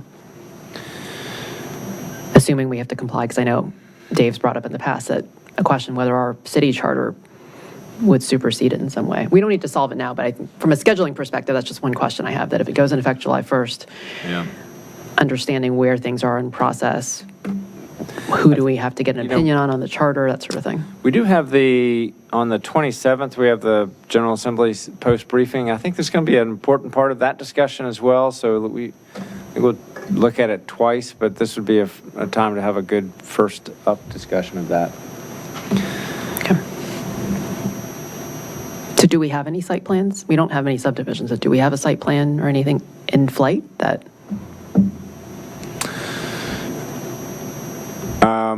I need to check with staff on that. I don't know. Okay. I know that there are meetings that are happening internal with staff right now, and just to review what we think this means, and so we'll share information from those internal meetings. Mayor Hardy, could I ask a quick question?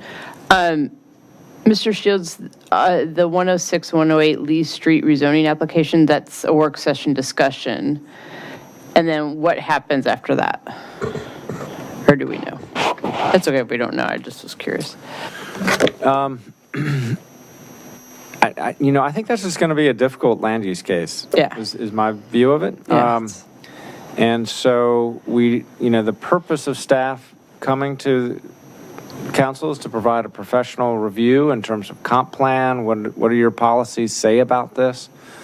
And then based on policy, to have some council feedback on this application, and then we kind of take our direction from there. Okay, so we would hopefully decide that night how to proceed. That's right. Okay, thank you. But a rezoning process is one that is very much bound by state law, and so following policy is the key consideration, or grounding all council judgments in it in policy is something that it will be very important in a land use case like this. Yeah, and I know several of us have already heard from many community members that live on that street, so I have a feeling that we'll be hearing from more, but thank you.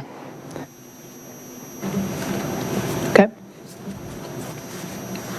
Do you want to keep going through June, or? Sure. I mean, there is life after budget, I guess, but.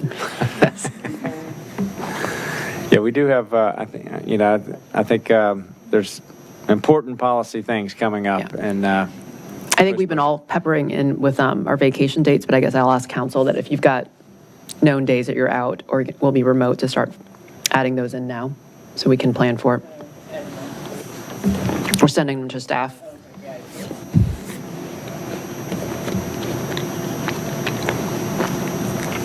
Especially when we may not have quorum or can't have remote participation. Yes, please send them to the city clerk email address.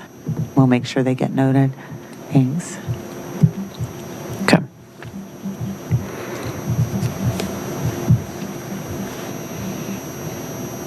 Nothing else seems to have changed since we last looked at it Wednesday, so if we've not made major changes since the last review. One thing I was going to bring up Wednesday, had we had our mayor's meeting, is I put a calendar reminder on my calendar to revisit whether we were going to have weekly separate mayor's meetings, because I think that was something that we discussed at the beginning of the year, and I said, let's commit to revisiting after the quarter. And so I wanted to throw that out for council.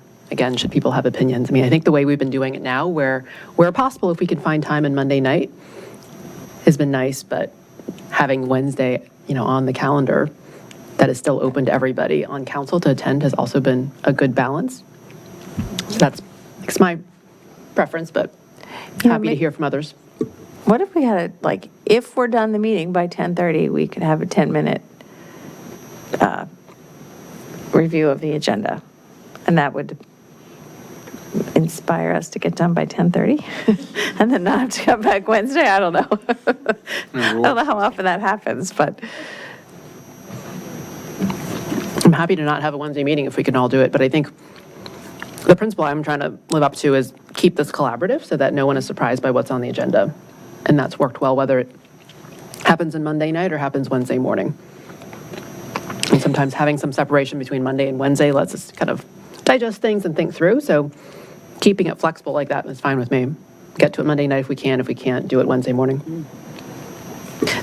somewhere in the budget book, it says we have 98 public meetings in a year, and that's a lot of public meetings, partly because we have those Monday and Wednesday meetings. So the more we can shrink that down, I think the better for everyone. But I agree, your spirit of transparency is admirable, so thank you.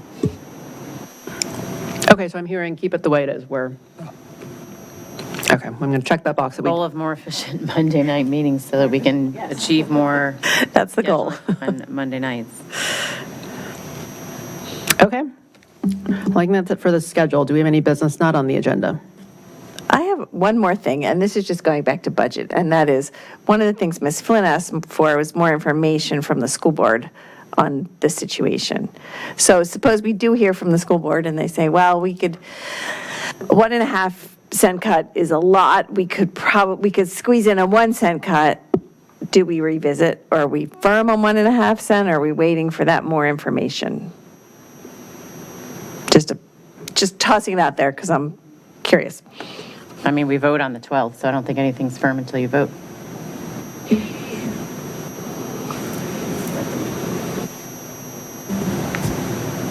I'll say the same thing I said to Mr. Shields. Like, I think we should be prepared for worse than 1.5 and look at what those levers are. So ideally, when we're all going back to the drawing table, we look at what are all the cuts. Again, where the line would be will depend on whether we take it now or take it 6 months from now or a year from now. But I think it would be wise for us to think ahead beyond even 1.5 cents.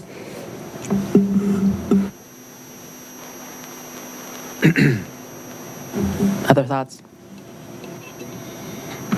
I think we've shown some budget discipline tonight, and we just ask for the schools to take a look at their budget again and come back with the very best that they can without allowing class sizes to grow. That's a fundamental to me, but again, we're talking about a total budget of $132 million, and we're talking about a couple $100,000. Hopefully, the schools will find a way to do that without affecting the quality of education.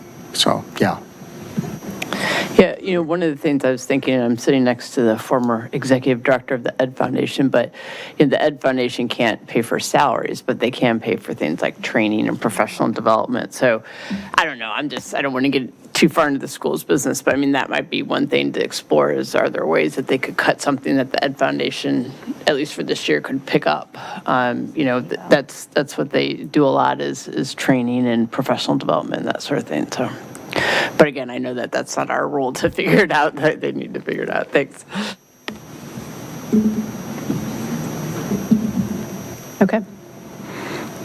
Any regional committee or council liaison reports? Councilmember comments? Yeah, at some point, I'd like to do a quick, maybe 10 minutes on air quality. There was a very